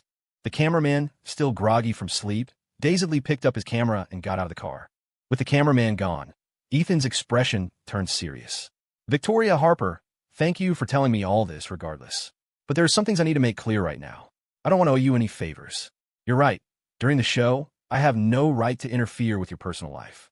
Who you like or pursue is your freedom, and it's part of the rules set by the production crew. But outside the show, for both our sakes, let's keep contact to a minimum. I've already broken off my engagement with Amelia Harper, and I want a clean break. Do you understand what a clean break means?" Ethan had been formulating these words the entire drive. They were harsh, but anything less wouldn't work. He didn't know how long Victoria Harper had liked him, nor how deep her feelings ran. From their interactions over the past few days, he knew Victoria Harper was a good woman, bold, confident, beautiful, generous, and skilled at communication. She constantly drew his attention. Ethan even had fleeting, subtle thoughts. If only Victoria Harper wasn't Amelia Harper's aunt. Ethan had his reservations. He wouldn't let one Amelia Harper make him fear marriage. He intended to find a girlfriend, date, get married, and have his own children someday. But that person wouldn't be Victoria Harper. Victoria Harper remained silent. In the dim car, she lowered her gaze, her eyelashes trembling uncontrollably. She felt a lump in her throat. Usually, whatever Victoria Harper set out to do, she accomplished with ease. Even failure would only spur her on. Only with Ethan had she tasted the bitterness of defeat. It turned out that liking someone wasn't always sweet. More often, it was bitter and confusing. Just because I'm Amelia Harper's aunt, you won't even give me a chance? Victoria Harper asked bitterly. Ethan, you're too cruel, but I won't give up easily. I'll prove to you that your reservations are unnecessary. With that, she opened the door and got out. Their group was the last to arrive back home. Grace Parker and the others had returned to Oak Ridge Retreat in the afternoon and were currently in the kitchen cooking dinner. Hearing the noise in the yard, Grace Parker went out first. Olivia Bennett followed close behind and, upon seeing Ethan, called out excitedly, "You're finally back." Ethan went inside. "Are you guys cooking?" Grace Parker, "Yeah, we were just waiting for you to get back so we could eat." Ethan glanced at the four people inside and asked casually, "When did you all get back? How was the date today?" "Fun." Ethan genuinely didn't care at all that she had gone out with other men. Grace Parker sounded downcast. "We came back right after lunch. It wasn't much fun." Olivia Bennett's personality didn't allow for sugarcoating. Pouting, she complained, "It wasn't fun. I don't like escape rooms." As soon as the two women finished speaking, the expressions on Logan Prescott's and Christopher Foster's faces changed. Christopher laughed sheepishly. "Looks like my arrangements weren't up to par. Next time, I'll prepare properly and make sure you're satisfied." Ever since getting the task card, Christopher had been prepping for this date, planning out everything he could think of. He specifically chose the escape room, thinking the scary atmosphere would create opportunities to get close to Olivia Bennett. When someone experiences tension or excitement, they might misattribute this physiological arousal to romantic attraction for someone nearby. It's called adrenaline bonding. He imagined that when Olivia got scared, he could sweep her into his arms to comfort her, hold her hand while solving puzzles in the dark, shield her behind him when danger appeared. In such an environment, he could fully display his thoughtfulness, gentleness, and intelligence, making her fall for his mature charm. Compared to a boring stroll through the aquatic park, this kind of date location clearly offered more chances. Plus, audiences nowadays enjoy watching escape rooms. Inside, even a simple touch could make hearts race and imaginations run wild. But Christopher never anticipated that despite all his meticulous planning, Olivia Bennett wouldn't like it at all, even calling it boring right to his face. Olivia wasn't good at hiding her feelings. She said whatever was on her mind, and her thoughts were written all over her face. It was clear she was genuinely disappointed with the date. Oblivious as ever, Olivia didn't notice Christopher's strange mood. She even tried to console him. "It's not that your arrangements were bad. It's the production crew's poor choice. Why pick an escape room of all things? It was so boring and awkward." Christopher felt too embarrassed to admit he had insisted on the escape room. Knowing this now, he wished he'd picked the aquatic park instead. Olivia was curious about Victoria Harper and Ethan's date location. She asked, "What about you guys? Where did you go?" "The aquatic park," Victoria Harper replied. "It's a bit far from here, almost a 2-hour drive." "Was it fun?" "It was decent. There's a large pedestrian street over there with lots of snacks." Olivia noticed the handcrafted dolls in Victoria's hands. "What's this ugly thing?" Grace Parker looked over too. Victoria held up the dolls, glancing coolly at Ethan beside her. "We made these at a pottery studio today." "So ugly," Olivia commented with a look of disdain, yet she couldn't help staring. She found that the ugly things looked kind of okay after a while, maybe interesting as decorations. Olivia sighed. "Hearing you talk about it makes me wish I'd gone to the aquatic park too. Sounds like fun." Olivia would occasionally visit escape rooms, but she just wasn't in the mood today. Plus, once inside, Christopher kept trying to get close. She told him repeatedly she wasn't scared, but he still tried to hold her hand. She'd pull away, and he'd grab it again, which really got on her nerves. That's why she wore a sullen expression after leaving the escape room, only starting to feel slightly better after returning. But now, seeing Victoria and Ethan together, that familiar annoyance resurfaced. Puzzled, Olivia thought for a moment and concluded that the root cause of this strange emotion was simple. She cared too much about her friend Amelia Harper. Ethan used to be so obviously into Amelia, doing so much for her, and now he claimed he wasn't interested anymore, and he was hitting on Amelia's aunt? His getting close to Victoria Harper had to be an attempt to get revenge on Amelia. Seriously, how shameless. With that thought, she shot Ethan a harsh glare which the cameras caught. Viewers in the Twitch chat commented that Olivia's look was full of contempt, clearly showing her dislike for Ethan. It seemed that among the 3 female contestants, only Olivia had a normal perspective, consistently treating Ethan with disdain. Victoria Harper stroked the handcrafted dolls in her lap, her gaze sweeping around. Noticing Grace Parker staring intently at the dolls, she smiled. "Where did your group go? Care to share the details?" Grace Parker seemed reluctant to elaborate. Logan Prescott scratched his head awkwardly. "Our group didn't do much exciting either. We went to an arcade, but it was too hot, so we didn't play much. Plus, there wasn't much good food there." As he spoke, he glanced cautiously at Grace. In reality, the arcade had air conditioning. Logan had chosen it because he was skilled at various games and wanted to show off his charm. Unlike Olivia, Grace didn't wear her moods on her sleeve. She had a gentle personality and spoke softly, but interacting with her, you could clearly feel her distance. She wasn't easy to get close to. Around noon, Logan had booked a Western restaurant, planning for some romance. Who would have thought Grace would suddenly feel sick, her face turning pale? He panicked and rushed her back to the house to rest. After returning, Grace's color slowly returned, and she seemed more energetic, but the day's date was ruined. He had even prepared something for the evening. To say he wasn't disappointed would be a lie. Now, seeing Grace looking lively while facing Ethan, something clicked in his mind. Turns out, the simp was actually him. Logan continued, "All right, Grace, and I bought a lot of flowers. Take a look, you could divide them up." In fact, Grace had bought the flowers herself. Logan said this, subtly trying to stake his claim, giving the impression that he and Grace had an ambiguous, close relationship. Grace spoke up, "Let's eat first. I'll divide them later and bring them to your rooms." "I'll put my things away first, be right out," Victoria said, heading back to her bedroom. Christopher clapped Logan on the shoulder. "Let's head to the kitchen." Ethan put his things down and went to help in the kitchen as well. Back in her bedroom, Victoria looked at the photos on her camera, an unconscious smile appearing. But then she remembered what Ethan had said in the car, and the smile instantly vanished. Ethan actually wanted to cut ties with her? She would make him understand. From now on, no matter how he tried to hide, he wouldn't escape her grasp. Victoria possessed a hint of obsessive intensity. Once she set her mind on something, she wouldn't give up easily. The more Ethan tried to avoid her, the more she wanted to conquer him. He retreats an inch, she advances a yard.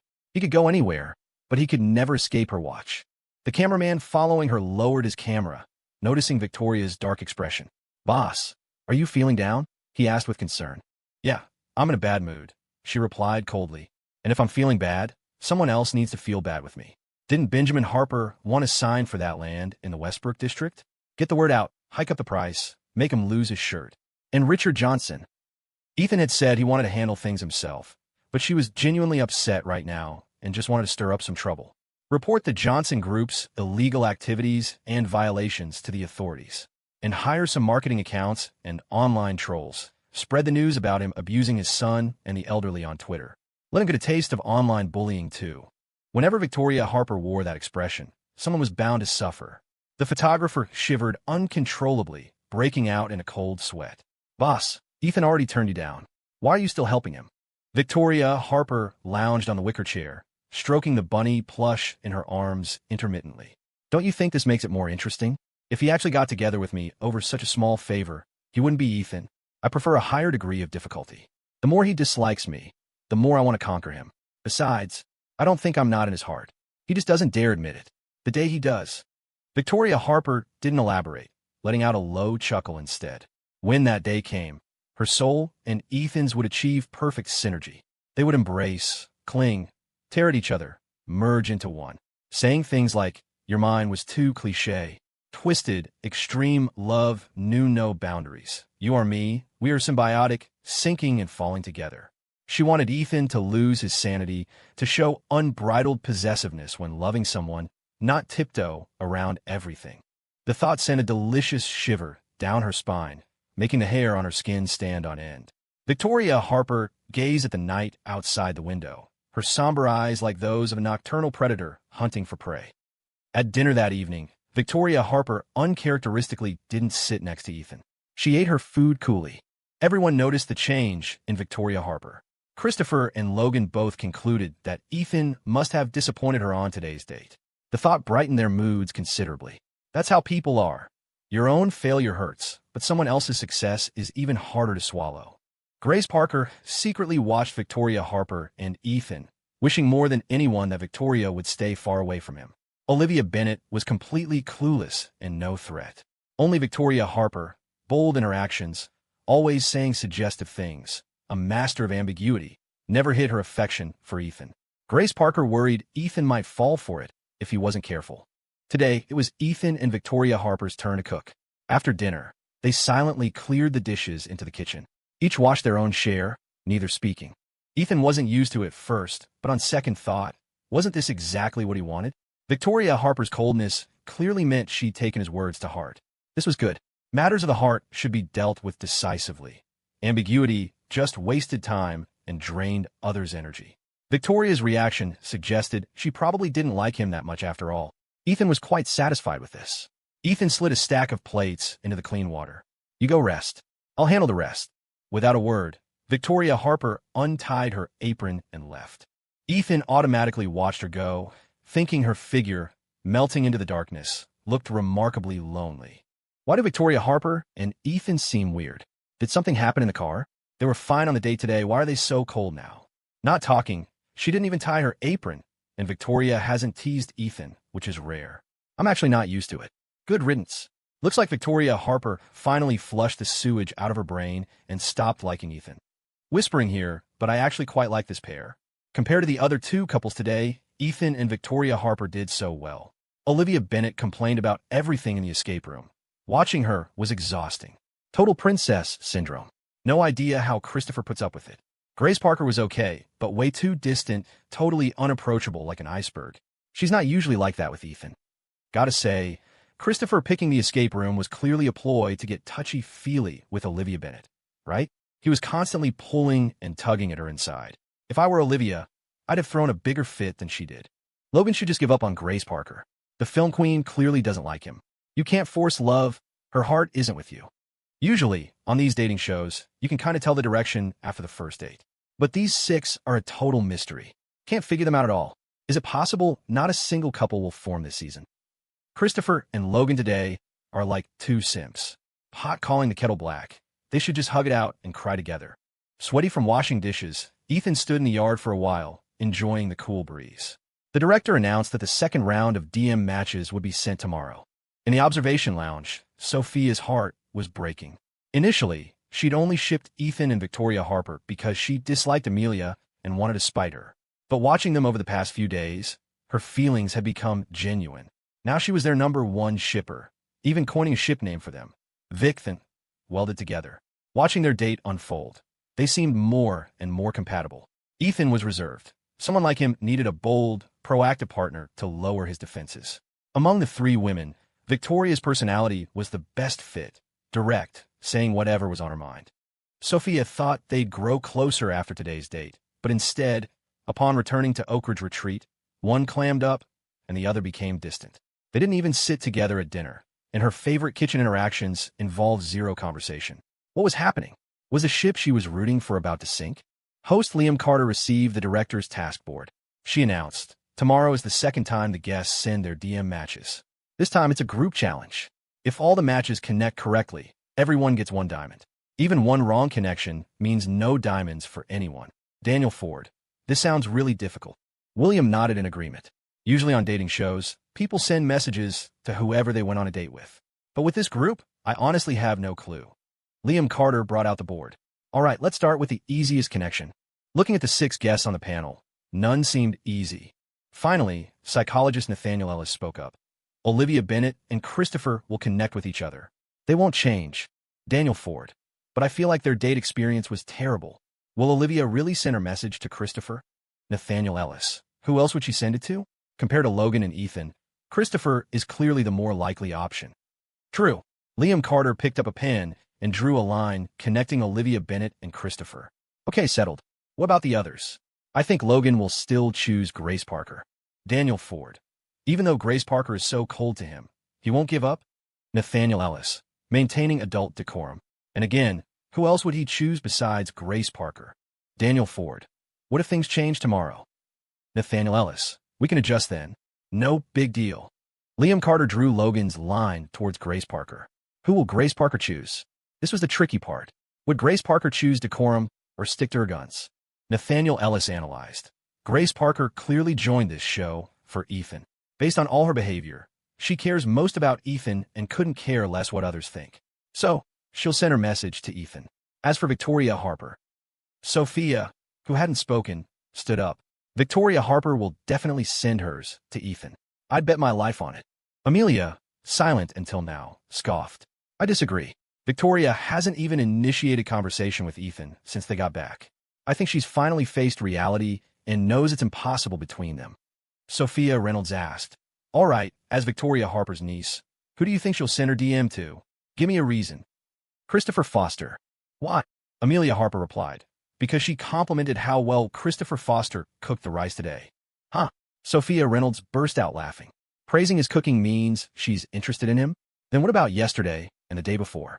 She praised Ethan Johnson's cooking at every meal, even said he was fit. Does that mean she's head over heels for him? Oh, right. You left early last time, so you don't know what DM Victoria Harper sent Ethan Johnson, do you? She said, young people really have boundless energy. What kind of energy do you suppose she meant? Amelia Harper flushed, unsure what exactly she was angry about, but forced herself to stick to her point. Anyway, Victoria Harper wouldn't send a DM to Ethan Johnson, and Ethan Johnson wouldn't send one to Victoria Harper. Sophia Reynolds, don't bring your personal feelings into the production crew. Oh, really? Who's the one bringing personal feelings? Sophia Reynolds stood up, hands on her hips. So young, yet such a scheming little thing. And don't forget, you made the most mistakes last time. Why should we listen to you? As Amelia Harper's current boyfriend, William Hayes naturally sided with her. You can't quite put it like that. Victoria Harper's attitude towards Ethan Johnson has clearly become more distant. Maybe she just came to her senses. Sophia Reynolds shot him a cold glare, cutting him off bluntly. You two, mind your own business.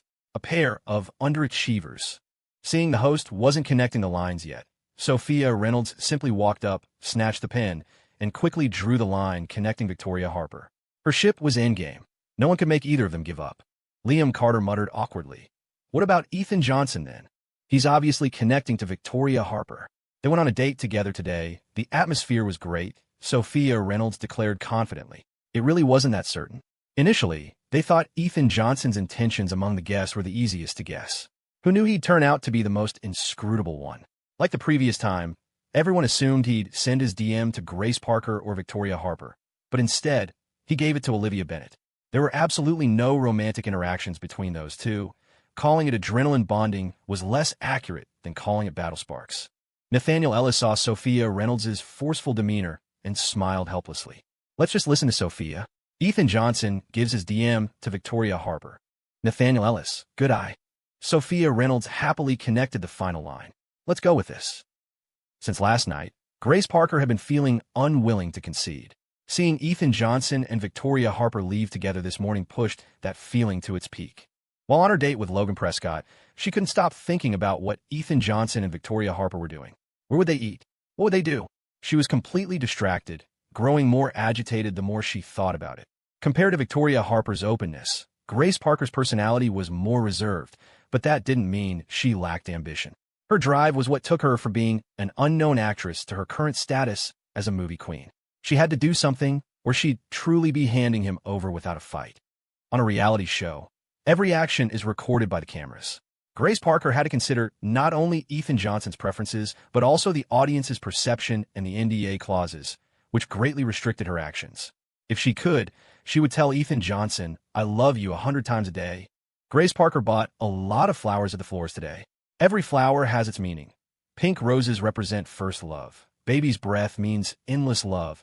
Violets symbolize eternity. Red roses are passionate and noble, and lilies symbolize living happily ever after. For Ethan Johnson, she chose sunflowers. I give you sunflowers because you are all my eyes can see. Grace Parker divided the flowers, planning to deliver them one by one. If she gave flowers only to Ethan Johnson, he definitely wouldn't accept them. Since they shared a dorm area, the first person Grace Parker gave flowers to was Victoria Harper, simply wrapped. Victoria Harper glanced at them coolly and said, just put them down. Victoria wasn't stupid. She knew Grace bought the flowers mainly to give them to Ethan Johnson. After leaving the flowers, Grace Parker delivered the rest individually, saving Ethan Johnson for last.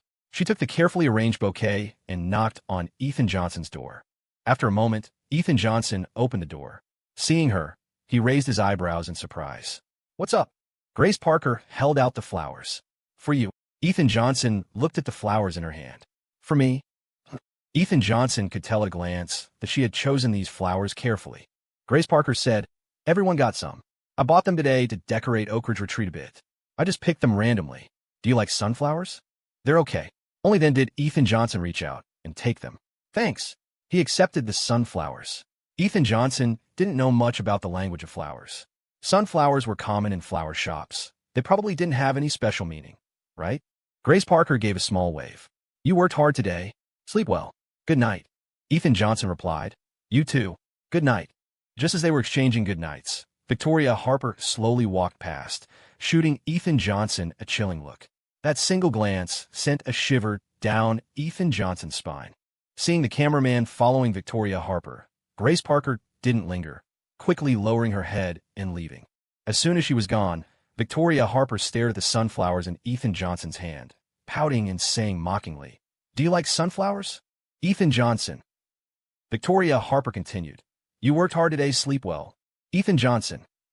Unable to bear it any longer, Ethan Johnson reminded her, "The cameraman is still here."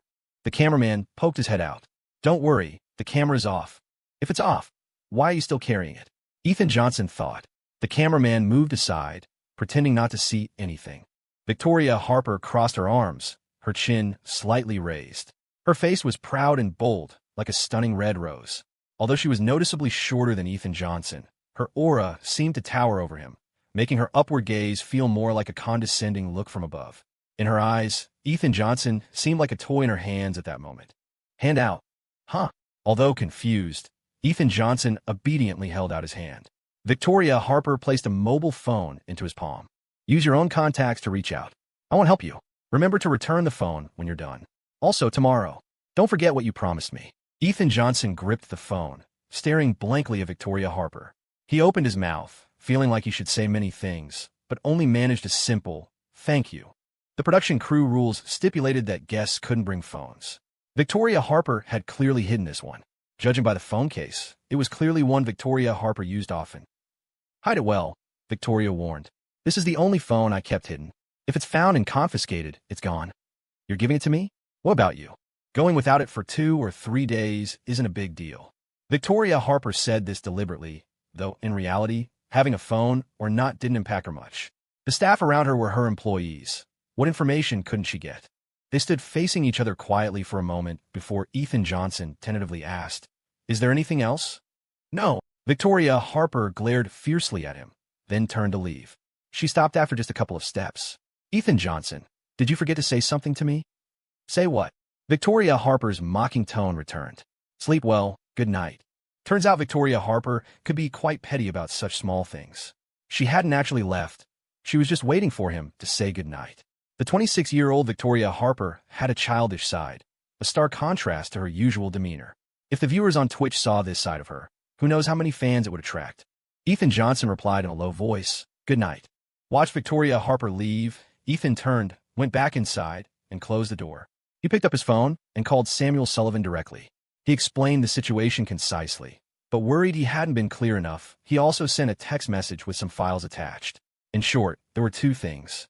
First, sue the people spreading rumors about him online. Second, call the IRS and report the Johnson family for tax evasion. After quickly reviewing the files, Samuel Sullivan said, "I can't believe the ones spreading rumors about you are actually Harper Enterprises. Are they crazy? You already broke off the engagement, and they still won't leave you alone. It was clearly Amelia Harper who wronged you, and now they're spreading rumors that you cheated first.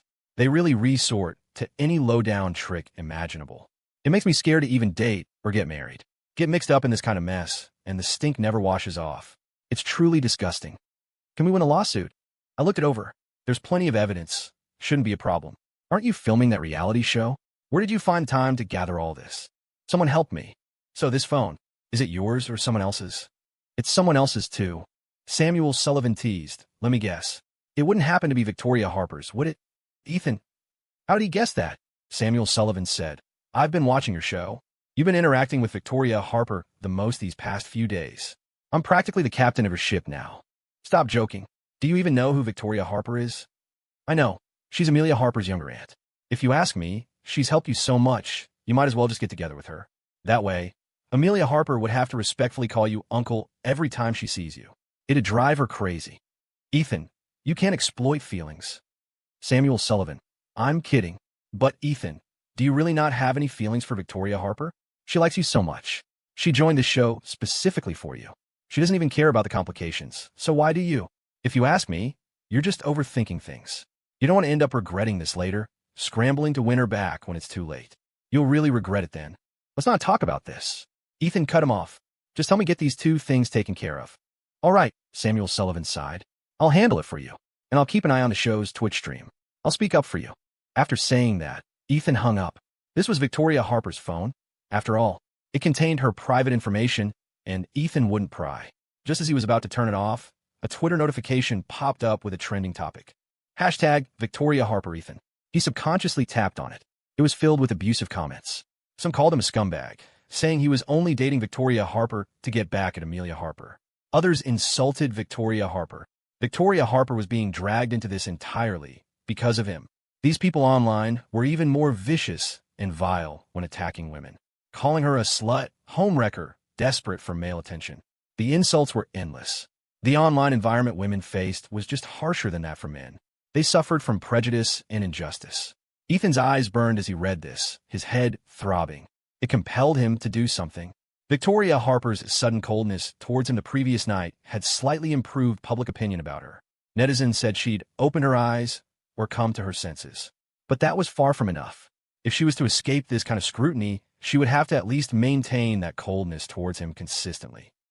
Back in her bedroom, Victoria Harper was in a terrible mood, especially when she saw the flowers glaringly sitting on the table, reminding her of Ethan accepting Grace Parker's bouquet. She scoffed inwardly. He was so final when he rejected me, but he seemed perfectly happy to accept flowers from his first love. The next morning, the flowers on the table had already wilted. Even the most vibrant flowers wilt quickly without proper care. Victoria Harper got up to throw them away. The director saw the flowers in the trash can. Why'd you throw them out? They wilted. They just needed some water. It's too much trouble. I don't like flowers without vitality. The director shook his head, says she doesn't like lifeless flowers, but she'd be thrilled if Ethan gave them to her. Maybe I should arrange for Ethan to buy a bouquet for everyone, like Grace Parker did. We could see Victoria's reaction then, and compare it during editing. Wouldn't that make for great drama? The more the director thought about it, the better the idea seemed. Today's breakfast was made by Olivia Bennett. She couldn't make anything too complicated, so it was oatmeal porridge with boiled eggs. She figured it covered carbs and protein, but lacked fiber. Boiled vegetables dipped in soy sauce would fix that. Perfect. She waited smugly for everyone to try it, especially eager to see Ethan's reaction. So, she stared intently at Ethan as he ate his porridge. So, how's the breakfast I made? Isn't this just plain oatmeal porridge? Could it possibly taste like something else? To encourage the child's enthusiasm, Ethan still offered high praise. Not bad. The consistency of the porridge is just right. He then peeled an egg. The yolk burst out. It hadn't been boiled long enough. The yolk was runny. Olivia Bennett watched, mortified, as the yolk dripped onto Ethan's hand. Her toes curled in embarrassment as she started making excuses. Ethan silently put the egg down, grabbed a napkin, and wiped the yolk off his fingers. As he wiped, he said, "Ah, a soft-boiled egg. You're quite skilled. It's just that these Oak Ridge Farm eggs are local farm eggs, so it's probably best to cook them fully. Maybe set a timer for 8 minutes next time." Overall, the breakfast you made today was excellent. If I had to describe it in one word, sophisticated. You have a real knack for using the freshest ingredients to bring out their natural flavors. Olivia Bennett was practically swooning. Turns out I'm an amazing cook. This was my first time making breakfast, and I got such high praise. I must be a genius. Olivia Bennett giggled foolishly. The nearby staff watched, speechless. This silly girl is so easy to fool. The production crew really had Ethan to thank. He had cured Olivia Bennett's princess syndrome. How had they never realized before that all it took was a little appropriate praise to make Olivia Bennett so cooperative and willing to do anything? After breakfast, the director stepped forward familiarly. Christopher asked, "Director, is there a task today too?" Even though they didn't have an official task yesterday, the dates were hardly less exhausting than farm work. Farm work tired the body. It was over in a couple of hours at most. Dating tired the heart, and even after a night's rest, their hearts hadn't quite recovered. The director replied, "Today's main task is to help the local farmers sell their wares." Olivia Bennett complained, "We were exhausted all day yesterday. Can't we have one day off? Besides, it's so hot. Why do we have to help the local farmers sell things? We've never sold anything before. If it comes down to it, can't we just buy everything ourselves?" This lets you experience the lives of local farmers, understand the difficulty of growing food, and it helps project a good image to the audience. Olivia, even though you haven't sold things before, I'm confident that with your talent and beauty, you'll build a great rapport with the local farmers and sell everything out quickly. The director, learning from the master, quickly picked up Ethan's technique. Sure enough, as soon as he said this, Olivia Bennett was the first to step forward. "All right, let's go sell stuff now." The director looked at her, pleased. "Not so fast. Before you go sell, first, take your phones back to your rooms and send a direct message to the person you're interested in for today's match. After you come out, I'll have you draw lots to form teams. You'll be divided into 3 male-female pairs to sell the goods." The director was ruthless, pushing the guests straight into forming teams for tasks right after the DM matches, without even a moment to breathe. The 6 contestants took the phones handed out by the director and retreated to their rooms. They were only given 10 minutes to send their messages, leaving absolutely no time to strategize. The observers, meanwhile, had already fired up the Twitch stream, eager to see the results. As the contestants returned to their rooms one by one, Liam Carter asked, "Should we reconsider? Anyone want to change their predictions?" Sophia Reynolds was firm. "No changes. Stick with what we said." "I thought this wouldn't kick off until evening," Liam mused. "Starting the drama this early. The director really knows how to play the game." In less than 10 minutes, contestants started emerging. Ethan was the first out, followed quickly by Victoria. Then came Christopher Logan and Grace Parker. Olivia Bennett was last, lingering until the full 10 minutes were up. Some looked pleased, others dejected, but Olivia Bennett clearly looked the most miserable. Still, judging purely by their expressions, it was impossible to tell who had messaged whom. Liam Carter spoke up. "Whose messages should we check first?" Nathaniel Ellis suggested. "Let's save the most anticipated for last. How about Christopher's?" Christopher and Logan were easy calls.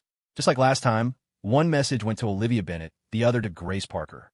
Christopher's message: "I'm sorry yesterday's date wasn't better arranged. Next time, I promise I'll make it up to you."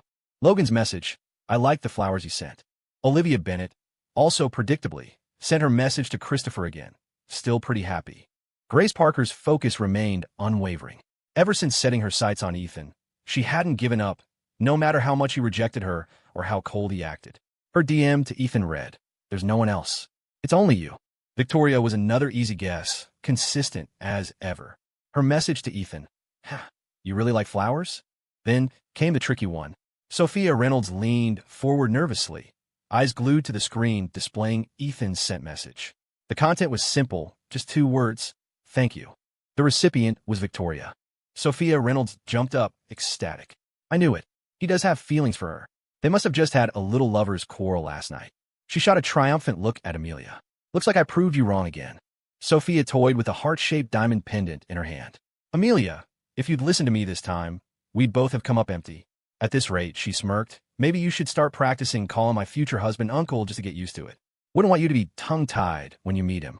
"Our family affairs are none of your business," Amelia retorted coolly, though Sophia's words stung. She would never accept Ethan and Victoria. She knew Sophia was deliberately provoking her, trying to embarrass her. Amelia had never endured such humiliation. Born into privilege, always addressed as Lady Harper, she was the sole heiress of Harper Enterprises, doted on by her parents, a princess to her elders. Her friends were sycophants. Her word was law. No one dared contradict her, let alone be as brazenly insolent as Sophia Reynolds.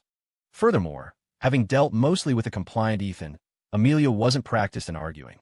People simply didn't dare argue with her, leaving her frequently speechless against Sophia's barbs. But not knowing how to argue didn't mean she didn't know how to retaliate. With the cloud of Harper Enterprises, dealing with a girl group member like Sophia was simple. What artists feared most was being blacklisted. No appearances, no income, years of hard work ruined. Amelia fixed Sophia with a look of cold disgust. "Go on, talk all you want. Let's see how long you can keep it up." Having navigated Hollywood for years, Sophia Reynolds knew exactly what Amelia was thinking. She wasn't intimidated in the slightest and met the silent threat with a provocative smirk. Offending Amelia Harper held no fear for her. The talent agency she was signed with was a direct rival of Harper Enterprises. Amelia couldn't touch her.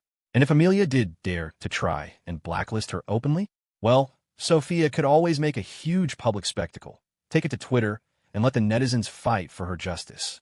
Later, during a break, Amelia excused herself from the observation lounge. She summoned William, and together in a private lounge, she called Benjamin Harper, her father, putting the call on speaker. "Dad," Amelia began, her voice laced with grievance, "Victoria is blatantly seducing Ethan on this reality show. She knows perfectly well he's my ex-fiancé. We just broke off the engagement, and she's acting like this. It feels like she has no respect for me at all. Her behavior reflects badly on the Harper family and Harper Enterprises." She pressed on, "Can you talk to Uncle? Make him manage Victoria properly. Lock her up if necessary? She's doing this in front of millions of viewers. It's humiliating. She's deliberately trying to spite us." Benjamin Harper couldn't possibly have been unaware of the drama surrounding Victoria.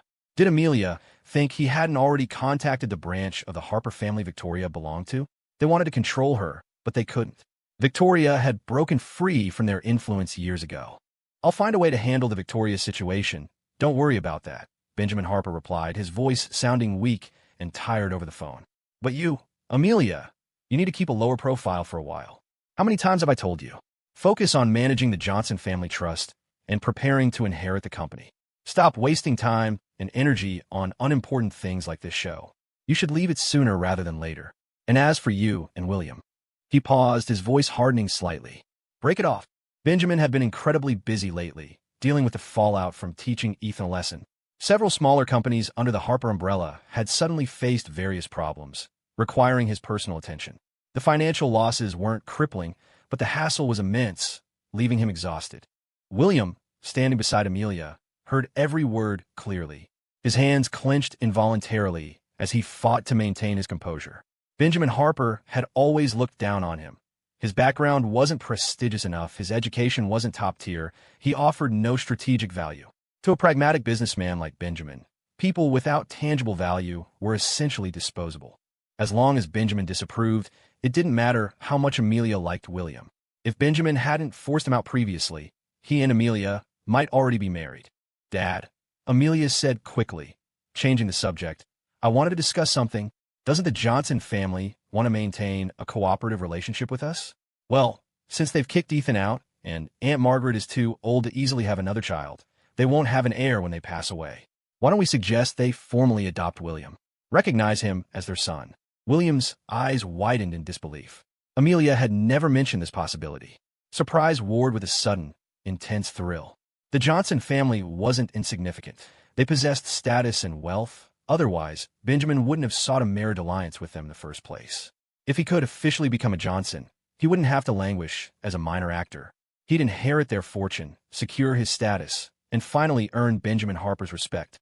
He could marry Amelia without any obstacles. Perhaps, down the line, he could even control the combined wealth of both the Johnson family and Harper Enterprises, becoming the most powerful man in Rosewood City. The more William considered it, the more excited he grew. He wasn't inferior to Ethan. Ethan had just been born luckier, landing the right family by chance. Since Ethan had been foolish enough to get disowned, William taking his place felt almost like justice. Ethan only had himself to blame for not appreciating what he had. William's feelings for Amelia weren't so much affection as they were a profound obsession, as if only by being with her could he gain the acceptance and respect of those around him. William envied Ethan. He wanted everything Ethan had. More than once, he'd wondered what it would be like to be born into the Johnson family. He'd have power, status, and immense wealth. He wouldn't be looked down upon, wouldn't suffer beatings and verbal abuse, and certainly wouldn't have been shipped off overseas just because of a word from Benjamin Harper, sent to a place where he didn't speak the language, the environment was alien, and he had no freedom. If he became the Johnson family heir, all of that would be within reach. Desire burned fiercely within him, threatening to burst from his chest. William listened nervously. If Benjamin Harper agreed, his chances of entering the Johnson family were secured. Benjamin Harper was a man of the world, yet even he was stunned by Amelia's proposal. Give away your own son's place to an outsider? What are you thinking? No matter how reckless Ethan is, he's still Richard Johnson's biological son. He's young now. Cutting ties is just a temporary phase. No one can guarantee what will happen in the future. Only you would take it seriously. Benjamin didn't believe Ethan would stay away from the Johnson family forever, nor did he believe Richard Johnson would refuse to acknowledge his son until his dying day. Who knew? Maybe one day he'd suddenly come around. How had Amelia even come up with this idea? It traced back to the day after Ethan broke off their engagement. Their meeting that day had been extremely unpleasant. To persuade her, Ethan had said, "If you absolutely must marry into the Johnson family, I have a great idea. Have them adopt William. Then you two can be together legitimately, discussing not just feelings but benefits too." At the time, she thought Ethan was just lashing out in anger. Her thinking mirrored most people's. Why give up being a perfectly good rich heir to become an ordinary person? Once you shed the identity of the wealthy, all the excellent resources you enjoy will be replaced. Ethan had spoken with such conviction, looking like he'd never turn back, but in reality, she expected him to crawl back within days. He reminded her of a kindergartner throwing a tantrum and threatening to run away, only to look back right after leaving the house. Utterly laughable. Everyone in Hollywood was waiting to see Ethan make a fool of himself, herself included. But she waited and waited, growing impatient, then furious, then numb. Yet Ethan never came back. Instead, she watched him flirt with her own aunt in front of a national audience. She would never let Ethan reach the day he could become her uncle. "Dad, I know Ethan. He won't go back to the Johnson family." "How well can you possibly know him? How long have you even known each other?" "Not even 5 years. If you really knew him, why didn't you foresee him insisting on breaking the engagement?" Benjamin Harper couldn't help but scoff at Amelia's fanciful idea. Still, she was his daughter, so he didn't make his words too harsh. Amelia's face flushed, then paled. "It's precisely because of that incident that I understand him completely now.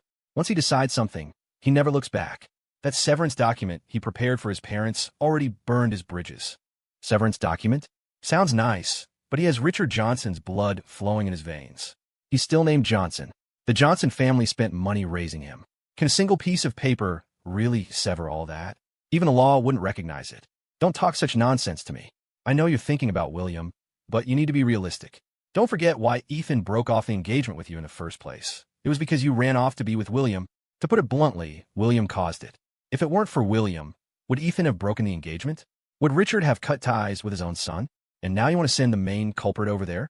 Believe me, William wouldn't even make it through the door before being beaten to death." Hearing this, William's face turned ashen too.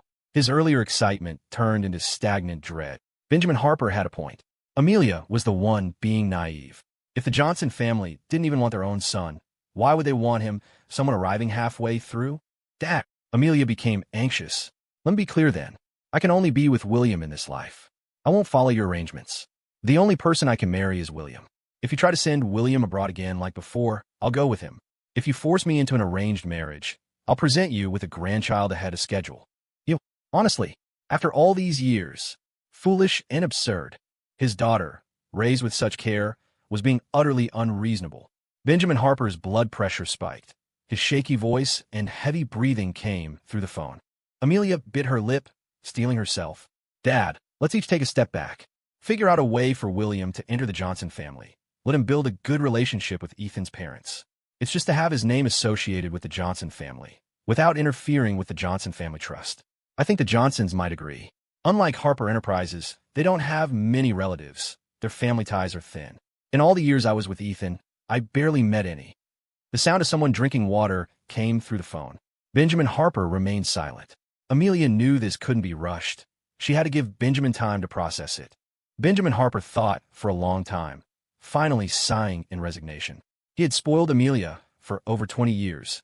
It had become a habit. "I can arrange for William to enter the Johnson family, and I can create opportunities for him to get close to Margaret. But whether he can seize them is up to him. Once he's in the Johnson family, his fate is his own. I won't interfere, nor will I provide help." He couldn't exactly hold a knife to Richard Johnson's throat and force him to acknowledge this convenient son, let alone give him money. Where in the world could such an outrageous thing happen? My word alone isn't enough. You also need to ask William if he's willing to bear the consequences. His status entering the Johnson family is very awkward. If he gets beaten up, I can't save him. That Benjamin Harper had relented was already an unexpected joy. Amelia looked at William, asking him with only her eyes. William immediately spoke up. Uncle Hayes, I'm willing.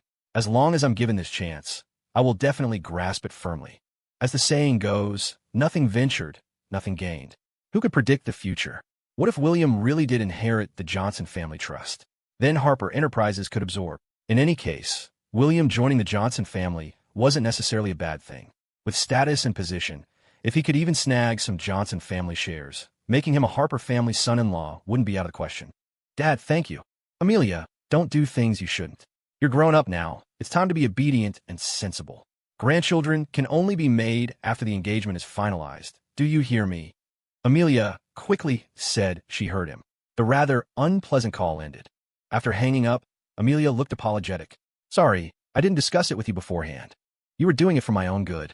William had managed to thrive in the entertainment industry largely thanks to his pleasing looks. Richard Johnson might be a tough sell, but Ethan's mother, Margaret Johnson, should be easy enough to handle. Ethan, William thought, you wanted so badly to break away from the Johnson family? Then I'll help you cut ties completely, reducing you thoroughly to an ordinary person with nothing. Without the halo of a rich heir, what makes you think you can be with Victoria? I want you to watch as your status and position are replaced, as everything you once possessed is snatched away by someone else. The only change in this round of crush texts was Ethan. Last time, he sent his signal to Olivia Bennet, but this time he sent it to Victoria Harper. Logan once again received no signals, dealing a severe blow to his confidence. He'd woken up in high spirits this morning, but now his whole day was ruined. He still had to go out on a task to sell goods later. How could he possibly sell anything in this state? Christopher received Olivia Bennet's crush text and breathed a huge sigh of relief. He thought he'd completely messed up yesterday's date. Grace Parker received Logan's signal. She knew with a glance it wasn't from Ethan. Clutching her phone tightly, she kept waiting until she heard the notification chime from Victoria Harper's phone. In that instant, the blood drained from her face. Ethan sent Victoria Harper a crush signal. Victoria Harper let out a soft laugh, the corners of her mouth lifting. She looked at her phone quietly for a moment before getting up to go outside. Grace Parker, behind her, called out, "Was that message from Ethan?" Victoria Harper found it amusing. Who else could it be? What did he send you? Why should I tell you? Grace Parker was genuinely panicking, daring to ask such a direct question right in front of the cameras. She immediately realized she'd misspoken. Acting too desperate and calculating would leave a bad impression on the viewers and could also cause trouble for Ethan. At this thought, her face turned pale, and she lowered her head, silently composing herself. When Victoria Harper went out, Ethan was already standing in the yard. The director asked him to draw lots. There were 3 balls in the box. He casually opened one and looked inside. A slip of paper read, "Watermelon." His task for the day was to help community workers sell watermelons. Victoria Harper wanted to be in his group, which meant she had to draw a watermelon. She was never lucky with draws, notoriously so. She pulled out a ball, vegetables. Not getting paired with Ethan put Victoria Harper in a bad mood. The person assigned to her group was Logan. Facing Victoria Harper, Logan felt inexplicably intimidated. He walked over and gave an awkward smile, happy to cooperate. Grace Parker came out too and drew eggs. Victoria Harper's sharp eyes caught it, meaning the last one out, Olivia Bennet, would be tasked with Ethan today. Victoria Harper glared at the last ball remaining in the box. If only she'd come out later. Now Olivia Bennet had lucked out.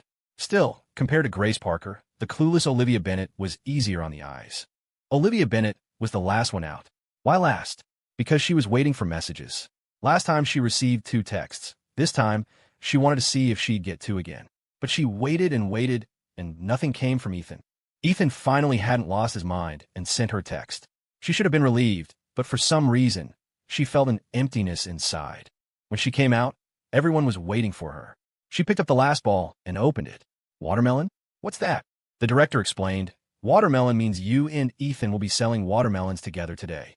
Huh? She quickly looked towards Ethan. Me? Selling watermelons with him?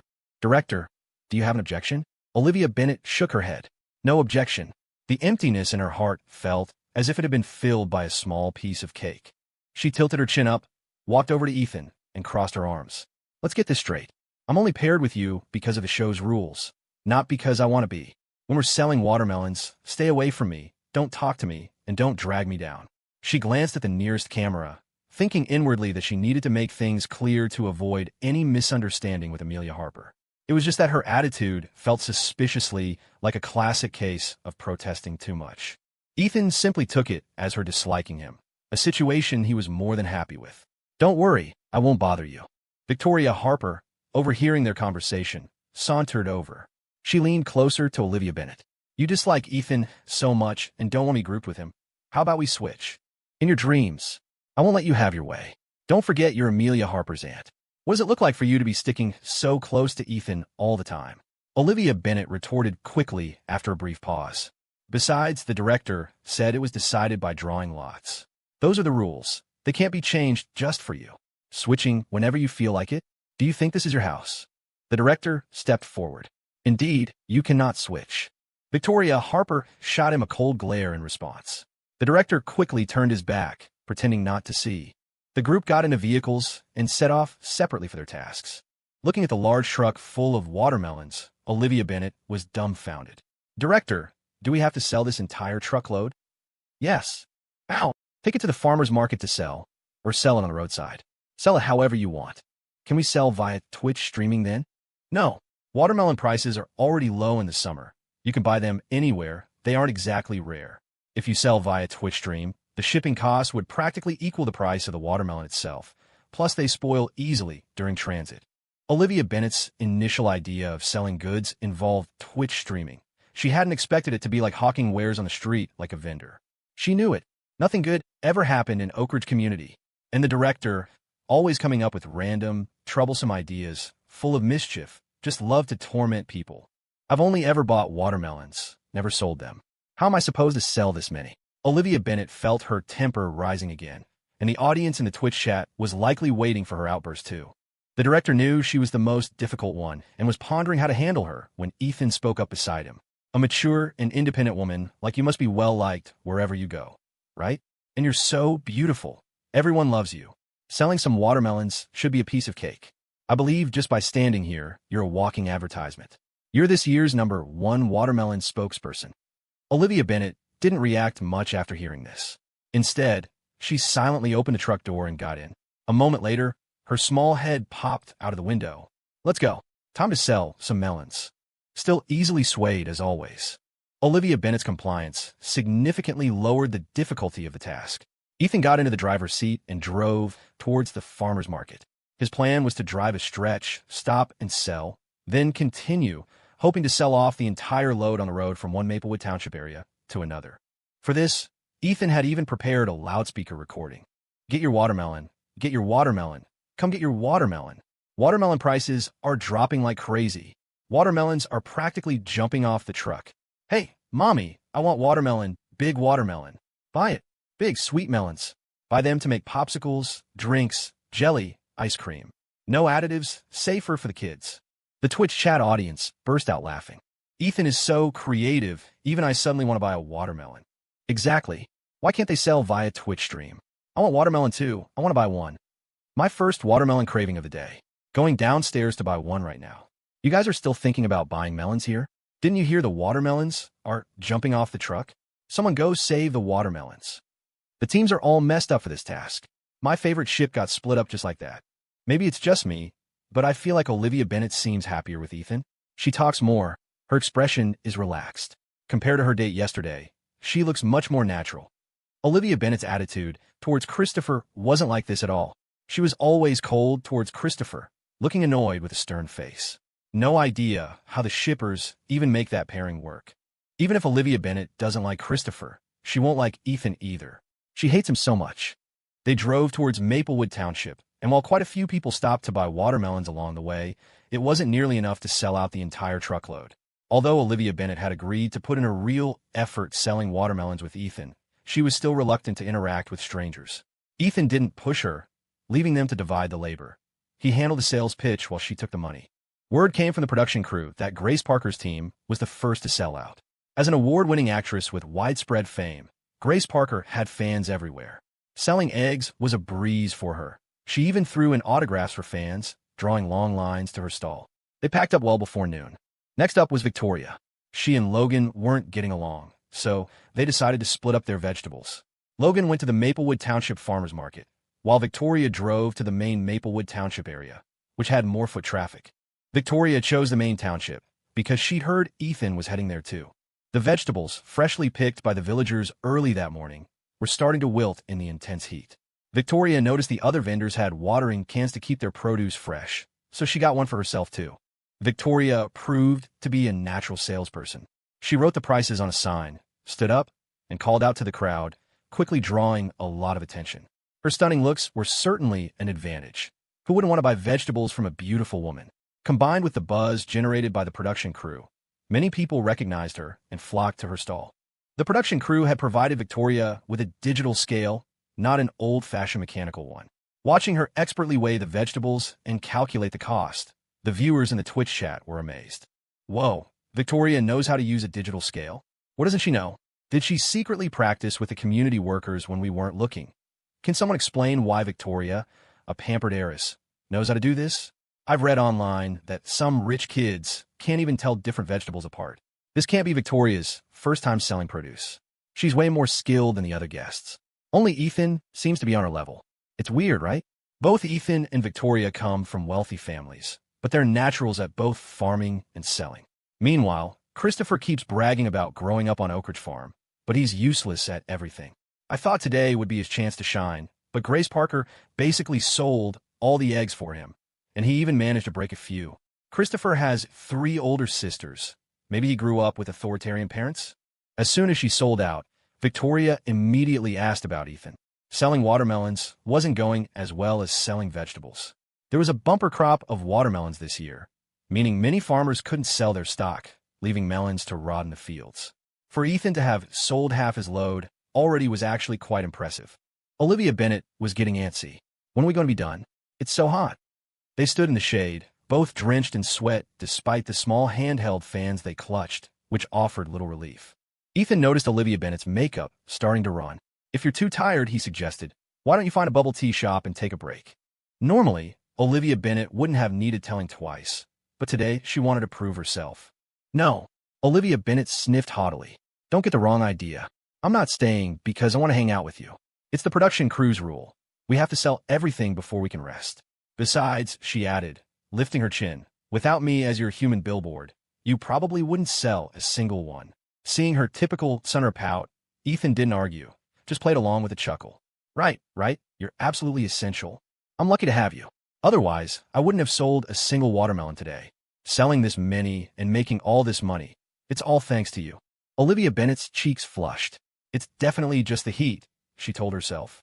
At noon, a crew member reminded them to take a lunch break. Ethan told Olivia Bennett to go ahead and eat first, asking her to just bring him back some takeout. Olivia Bennett was hungry, so she didn't argue. Not long after she left, Ethan spotted Victoria approaching. What are you doing here? Ethan asked. Selling vegetables, Victoria replied coolly. Where are they? Sold out. Ethan glanced at her, envious, then looked back at his still more than half-full truck of watermelons, wondering how long it would take him. So why haven't you gone back yet? Ethan asked. Victoria let out a cold laugh, but didn't sidle up to him as she usually might. Instead, she circled the watermelon truck, patting a few of the melons and fiddling with a megaphone resting inside. So, you really like flowers? She asked, repeating the question from her DM earlier that morning. Ethan had immediately detected the passive-aggressive tone in those few words. Clearly, she was still stewing over Grace Parker giving him flowers the previous night. They're all right, Ethan replied evasively. Victoria scoffed again, then pulled a card from her pocket and held it out to him. Since you like flowers so much, I'll give you some too. What do you mean? Ethan looked down. It was clearly a platinum card. What flowers? Victoria leaned closer, pinching the platinum card between her fingers and tapping it against Ethan's chest. This, she said pointedly with each tap, is my kind of flower. The kind you can spend. Wasn't this kind of flower better than the one Grace Parker gave him? More practical, too. Who wouldn't like it?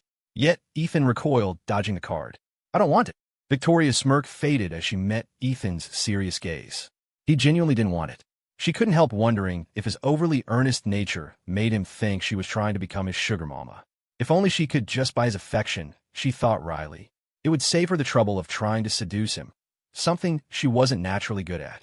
She'd practiced, done her research, and psych herself up just to make a move, but unfortunately, it had absolutely no effect on Ethan, that clueless, romantically dense blockhead. Ethan breathed a sigh of relief as Victoria finally put the platinum card away. He reminded her quietly, don't forget the cameras are rolling right next to you. Watch what you say and do. The mics are off. Victoria dismissed his concern. No one heard, and they're too far away to get a clear shot of anything. Or were they?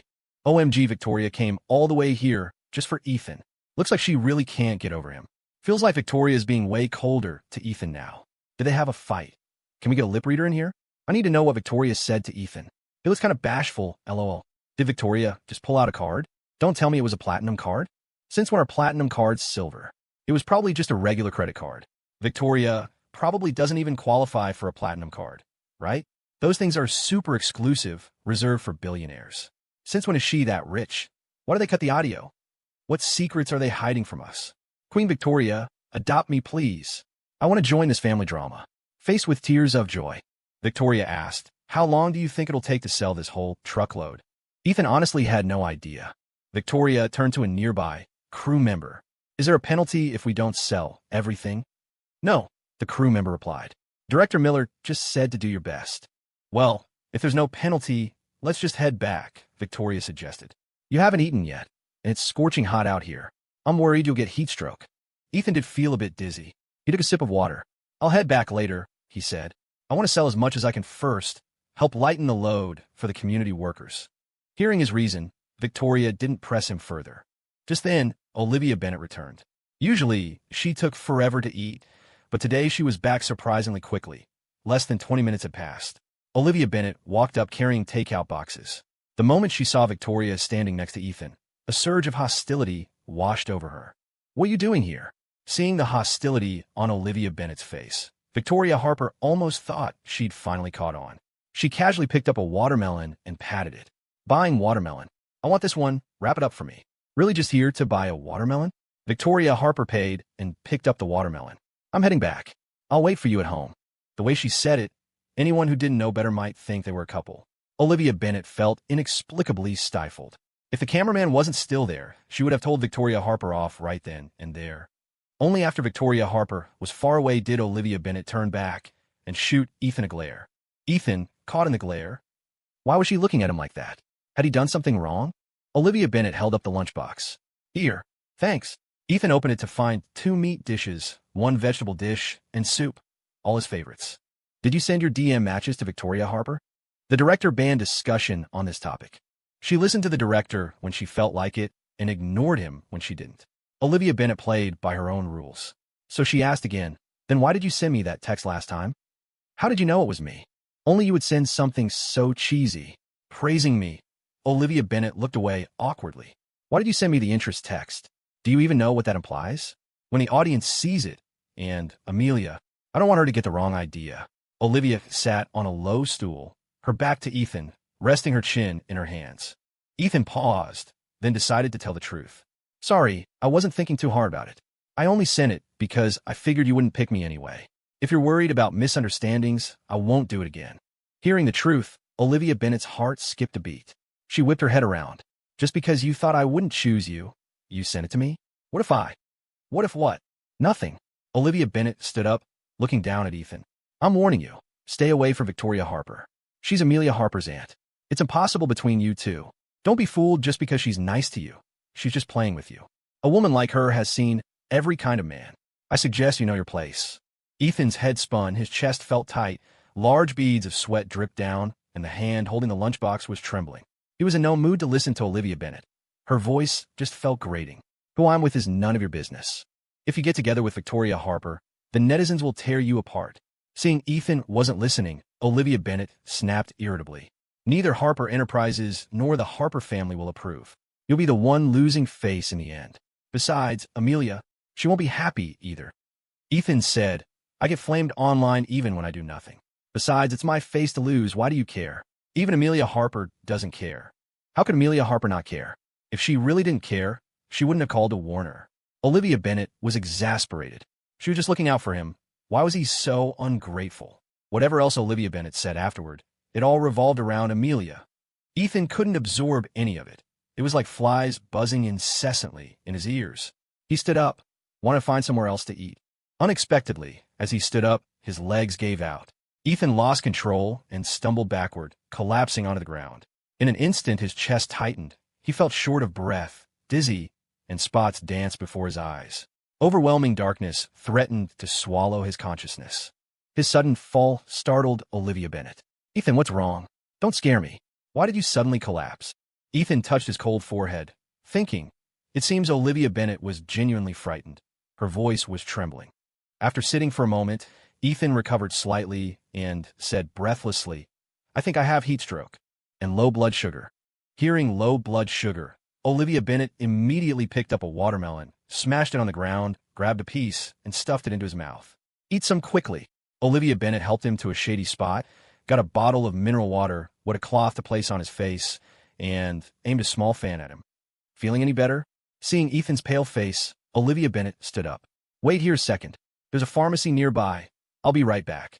Olivia Bennet hurried off and ran back quickly, carrying a bunch of medicine. After drinking a small bottle of glucose solution, strength gradually returned to Ethan's weak limbs, and his rapid breathing began to normalize. Still worried, Olivia Bennet had him take some oral rehydration salts and drink a small bottle of peppermint oil capsules. Seeing the color return to Ethan's pale face, Olivia Bennet's tense nerves finally relaxed.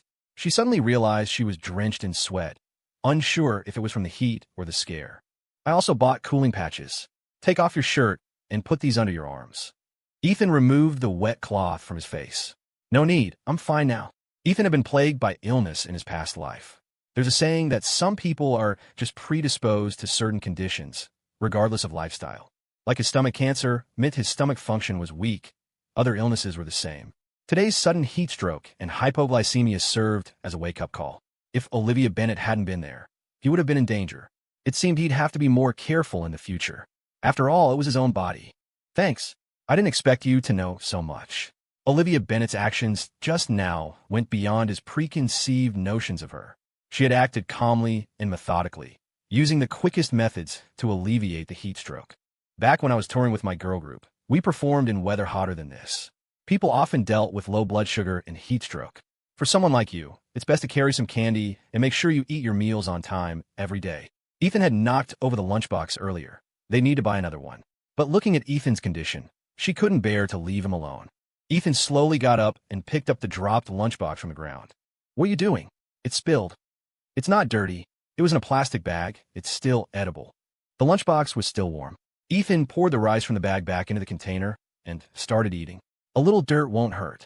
Watching him, Olivia Bennet felt a slight tug at her heart. Just then, a few people approached, wanting to buy watermelons. Ethan had just started to get up when Olivia Bennet pushed him back down. "You just rest. I'll sell the watermelons." Ethan didn't speak, but his eyes asked, "Can you handle it?" Olivia Bennet put her hands on her hips, looking fierce. "Don't get the wrong idea. I'm not worried about you. I'm just afraid you'll collapse and drag me down. Then the money from selling watermelons won't even be enough to cover your medicine." Her words were harsh, but anyone who knew her understood it was her way of showing concern. Ethan chuckled lightly. "All right, I won't misunderstand. I'll leave it to you then, spokesperson."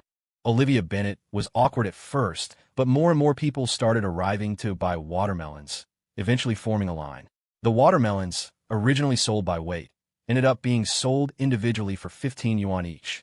The customers automatically grabbed plastic bags, picked their watermelons, bagged them, and then scanned the code to pay, as if they'd been trained.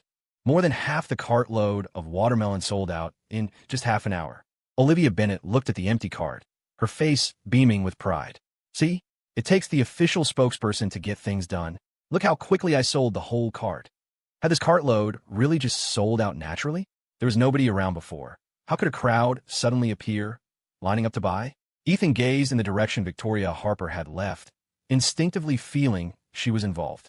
And indeed, Victoria Harper was involved. After leaving, she had found an ATM, withdrawn cash, and paid passers-by cash to go buy watermelons from Ethan's cart. Who had turned down free money and a free watermelon?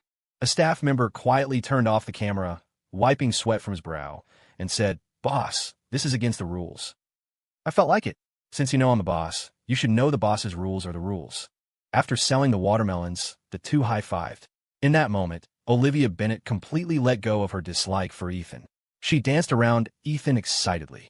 "Great, we finally sold them all. Let's head back quickly." Throughout the whole process, only Olivia Bennet remained clueless. Even the viewers in the live stream chat had noticed something was off.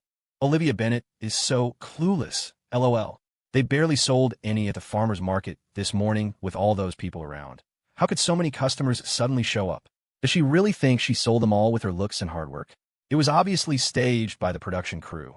Olivia Bennet. What a lovable ditz. Didn't like her at first, but she's growing on me. So cute. I actually like her dynamic with Ethan.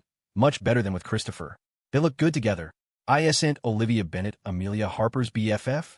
If Olivia falls for Ethan, besties become rivals. Can't wait. Olivia Bennet is such a tsundere around Ethan. Putting aside whether Ethan's a simp, their dynamic and ages actually match really well. Ethan's not a simp. Latest news, someone leaked info that Harper Enterprises deliberately smeared him. The Metropolitan Police Department is involved now, and Ethan hired lawyers to sue a bunch of the rumor mongers. If Ethan really isn't a simp, then Victoria Harper and Ethan are a better match. After selling all their watermelons, the two headed home. Olivia Bennet was in a good mood, a rare occurrence where she was pleasant towards Ethan. Once in the car, she even remembered to ask about his well-being. Ethan, is your head still spinning? Are you feeling unwell anywhere? Don't push yourself to drive. It'd be one thing if you just killed yourself, but dragging someone else down with you. Olivia Bennet wasn't good at showing concern. Her attempts often came out twisted and harsh, and she had a penchant for saying the opposite of what she meant. Still, what Olivia Bennet said held a kernel of truth. Ethan replied, I'm perfectly fine. Heart rate normal, breathing steady, no dizziness or blurred vision, plenty of energy, and a clear head. If you're really that worried, you could drive. I don't know how to drive. On the way back, Olivia Bennet couldn't help stealing glances at him, quickly pretending to gaze into the distance whenever she thought he might notice. Being with Ethan wasn't as annoying as she'd imagined. It actually felt reassuring. She found herself observing his every move, noticing the little details. She realized Ethan had a face that could rival any movie star's. His eyelashes were incredibly long, long enough to balance a toothpick on. She mused, longer than hers even. She felt a pang of envy. Looking closer, his skin was fair and seemed flawless, almost poreless, with a clean nose. He didn't smoke. There was no stale cigarette smell about him, just a faint, clean scent of laundry detergent. Even when he sweated, it wasn't unpleasant. Victoria Harper had cut his hair, and she'd done a decent job, Olivia conceded. Though if she had done it, it would definitely be better. Ethan looked lean and tall, but he was surprisingly heavy. When he'd had heat stroke earlier, helping him sit down had nearly thrown out her back. Ethan's hands were nice too, especially when he steered with one hand. She remembered seeing something online once about the most attractive things men do, and one of them was reversing a car with one hand. She thought it sounded cheesy back then, but seeing Ethan do it now, she realized it wasn't the action itself, but the person. Good-looking people made everything look good. Ethan could clearly feel Olivia Bennet sneaking glances at him, different from her usual disdainful looks. What are you looking at? I wasn't. Olivia Bennet instinctively started to deny it, but then thought, he already caught me. Denying it will just make me look guilty. So she immediately snapped defensively. So what if I was looking? Is there a rule against it? If you ignored her flushed cheeks and ears, it might have even sounded convincing. You can look. Look all you want. Olivia Bennet averted her gaze uncomfortably, looking at the rearview mirror. Are you with Victoria Harper just to get back at Amelia? Setting aside whether I want revenge on Amelia Harper or not, let me ask you this. When did Victoria Harper and I get together? I saw you two together with my own eyes. You went on a date, you gave her the DM matches, and today, she came looking specifically for you. She refused to believe there wasn't something fishy going on between them. The date was mandated by the production crew's rules. Besides, I originally drew your name in the lottery. Does going on a date with you mean I like you, or that you like me? Also, don't forget, this is a dating show. Do you even understand what that entails? You say I'm getting revenge on Amelia Harper. Revenge needs a reason, right? Am I getting revenge for her leaving me at the altar in front of everyone, or for Harper Enterprises deliberately smearing my name recently, spreading rumors online that I cheated? Olivia Bennet froze, staring at him in shock. The online stuff. You know about it. So Olivia Bennet knew too, maybe even earlier than he did. Perhaps the others had heard as well. A sarcastic expression touched Ethan's lips. Deep down, you also think the Harper family was in the wrong from the start, don't you? Otherwise, why would you even consider the idea that I'd seek revenge against Amelia? Am I right? Olivia Bennet wanted to argue, but she opened her mouth and found her throat tight, unable to utter a single word. She could only look at him, mortified. I wouldn't drag another innocent woman into this just to get revenge on someone else. In my eyes, women aren't accessories or spoils of war. If I wanted revenge on Amelia Harper, I certainly wouldn't use such despicable methods. After a moment of silence, Olivia Bennet asked, Do you still love Amelia Harper? No. But you loved her for so long back then. You were so good to her. You said it yourself, back then. People change. Put yourself in my shoes. You spend all your effort trying to please someone, you're about to get married, and then they ditch you midway, leaving you alone at the wedding reception to face everyone's judgment and humiliation. How would you react? She didn't need to think. She'd be furious, ready to slap the jerk across the face. Certain events reveal people's true colors, but you only truly understand when it happens to you. It was Amelia Harper whose feelings changed first. What right did Olivia have to blame Ethan for suddenly leaving? If Amelia hadn't let go first, why would Ethan have left? It was such a simple concept. Why had it taken her so long to grasp it? Amelia Harper blamed Ethan for calling off the wedding, for joining the dating show, for being so undignified. But wasn't she the one who hadn't shown any dignity? If Ethan had been the one to run off, would Amelia Harper have remained rational and composed? The answer was obvious. No. Even when she was wrong, she never thought she was. Reality proved that Amelia Harper would put Ethan down just to make herself feel superior. They drove the rest of the way in silence. Olivia Bennet's already wavering conviction began to crumble. She carefully recalled her years of friendship with Amelia Harper. Hadn't that been a form of exploitation too? They arrived back at Oak Ridge Retreat without incident. All the other contestants were already there. The director announced that the task was successfully completed. He acknowledged the challenge had been tough on the contestants, so there would be no penalty, even for those who hadn't sold all their goods. No penalty, but there was a reward. The team that finished the task first would receive a date card. This card allowed the holder to invite a person of their choice on the next date, and the invitee could not refuse. Grace Parker was stunned speechless, hit by the unexpected surprise. She looked bewildered, almost doubting reality. When finally sank in, her first instinct was to look straight at Ethan. Her teammate, Christopher Foster, having lucked into the reward as well, turned an intense gaze towards Olivia Bennet. Unable to accept this, Victoria Harper objected. Why didn't you mention something so important beforehand? Announcing the reward now? I object. Olivia Bennet pressed her lips together. She didn't speak, but her eyes mirrored the protest. The director stood his ground fearlessly. It was to prevent certain individuals from breaking the rules, using unfair tactics like pressuring people to buy. He didn't need to specify who certain individuals referred to, did he? Victoria Harper knew better than anyone how Ethan's truckload of watermelons had really been sold. If looks could kill, the director would have died 1,000 times over. Director, you're really something else. Victoria Harper ground her teeth, forcing a smile. No matter how pleasant the smile looked, her eyes held a chilling malice that made one's skin crawl. The director felt needles on his back and instinctively shifted a couple of steps closer to Ethan. Anyway, that's how it is. My rules stand. You all worked hard today. The next round of dates is scheduled for next Thursday, 6 days from now. 2 new contestants will be joining then, so be prepared.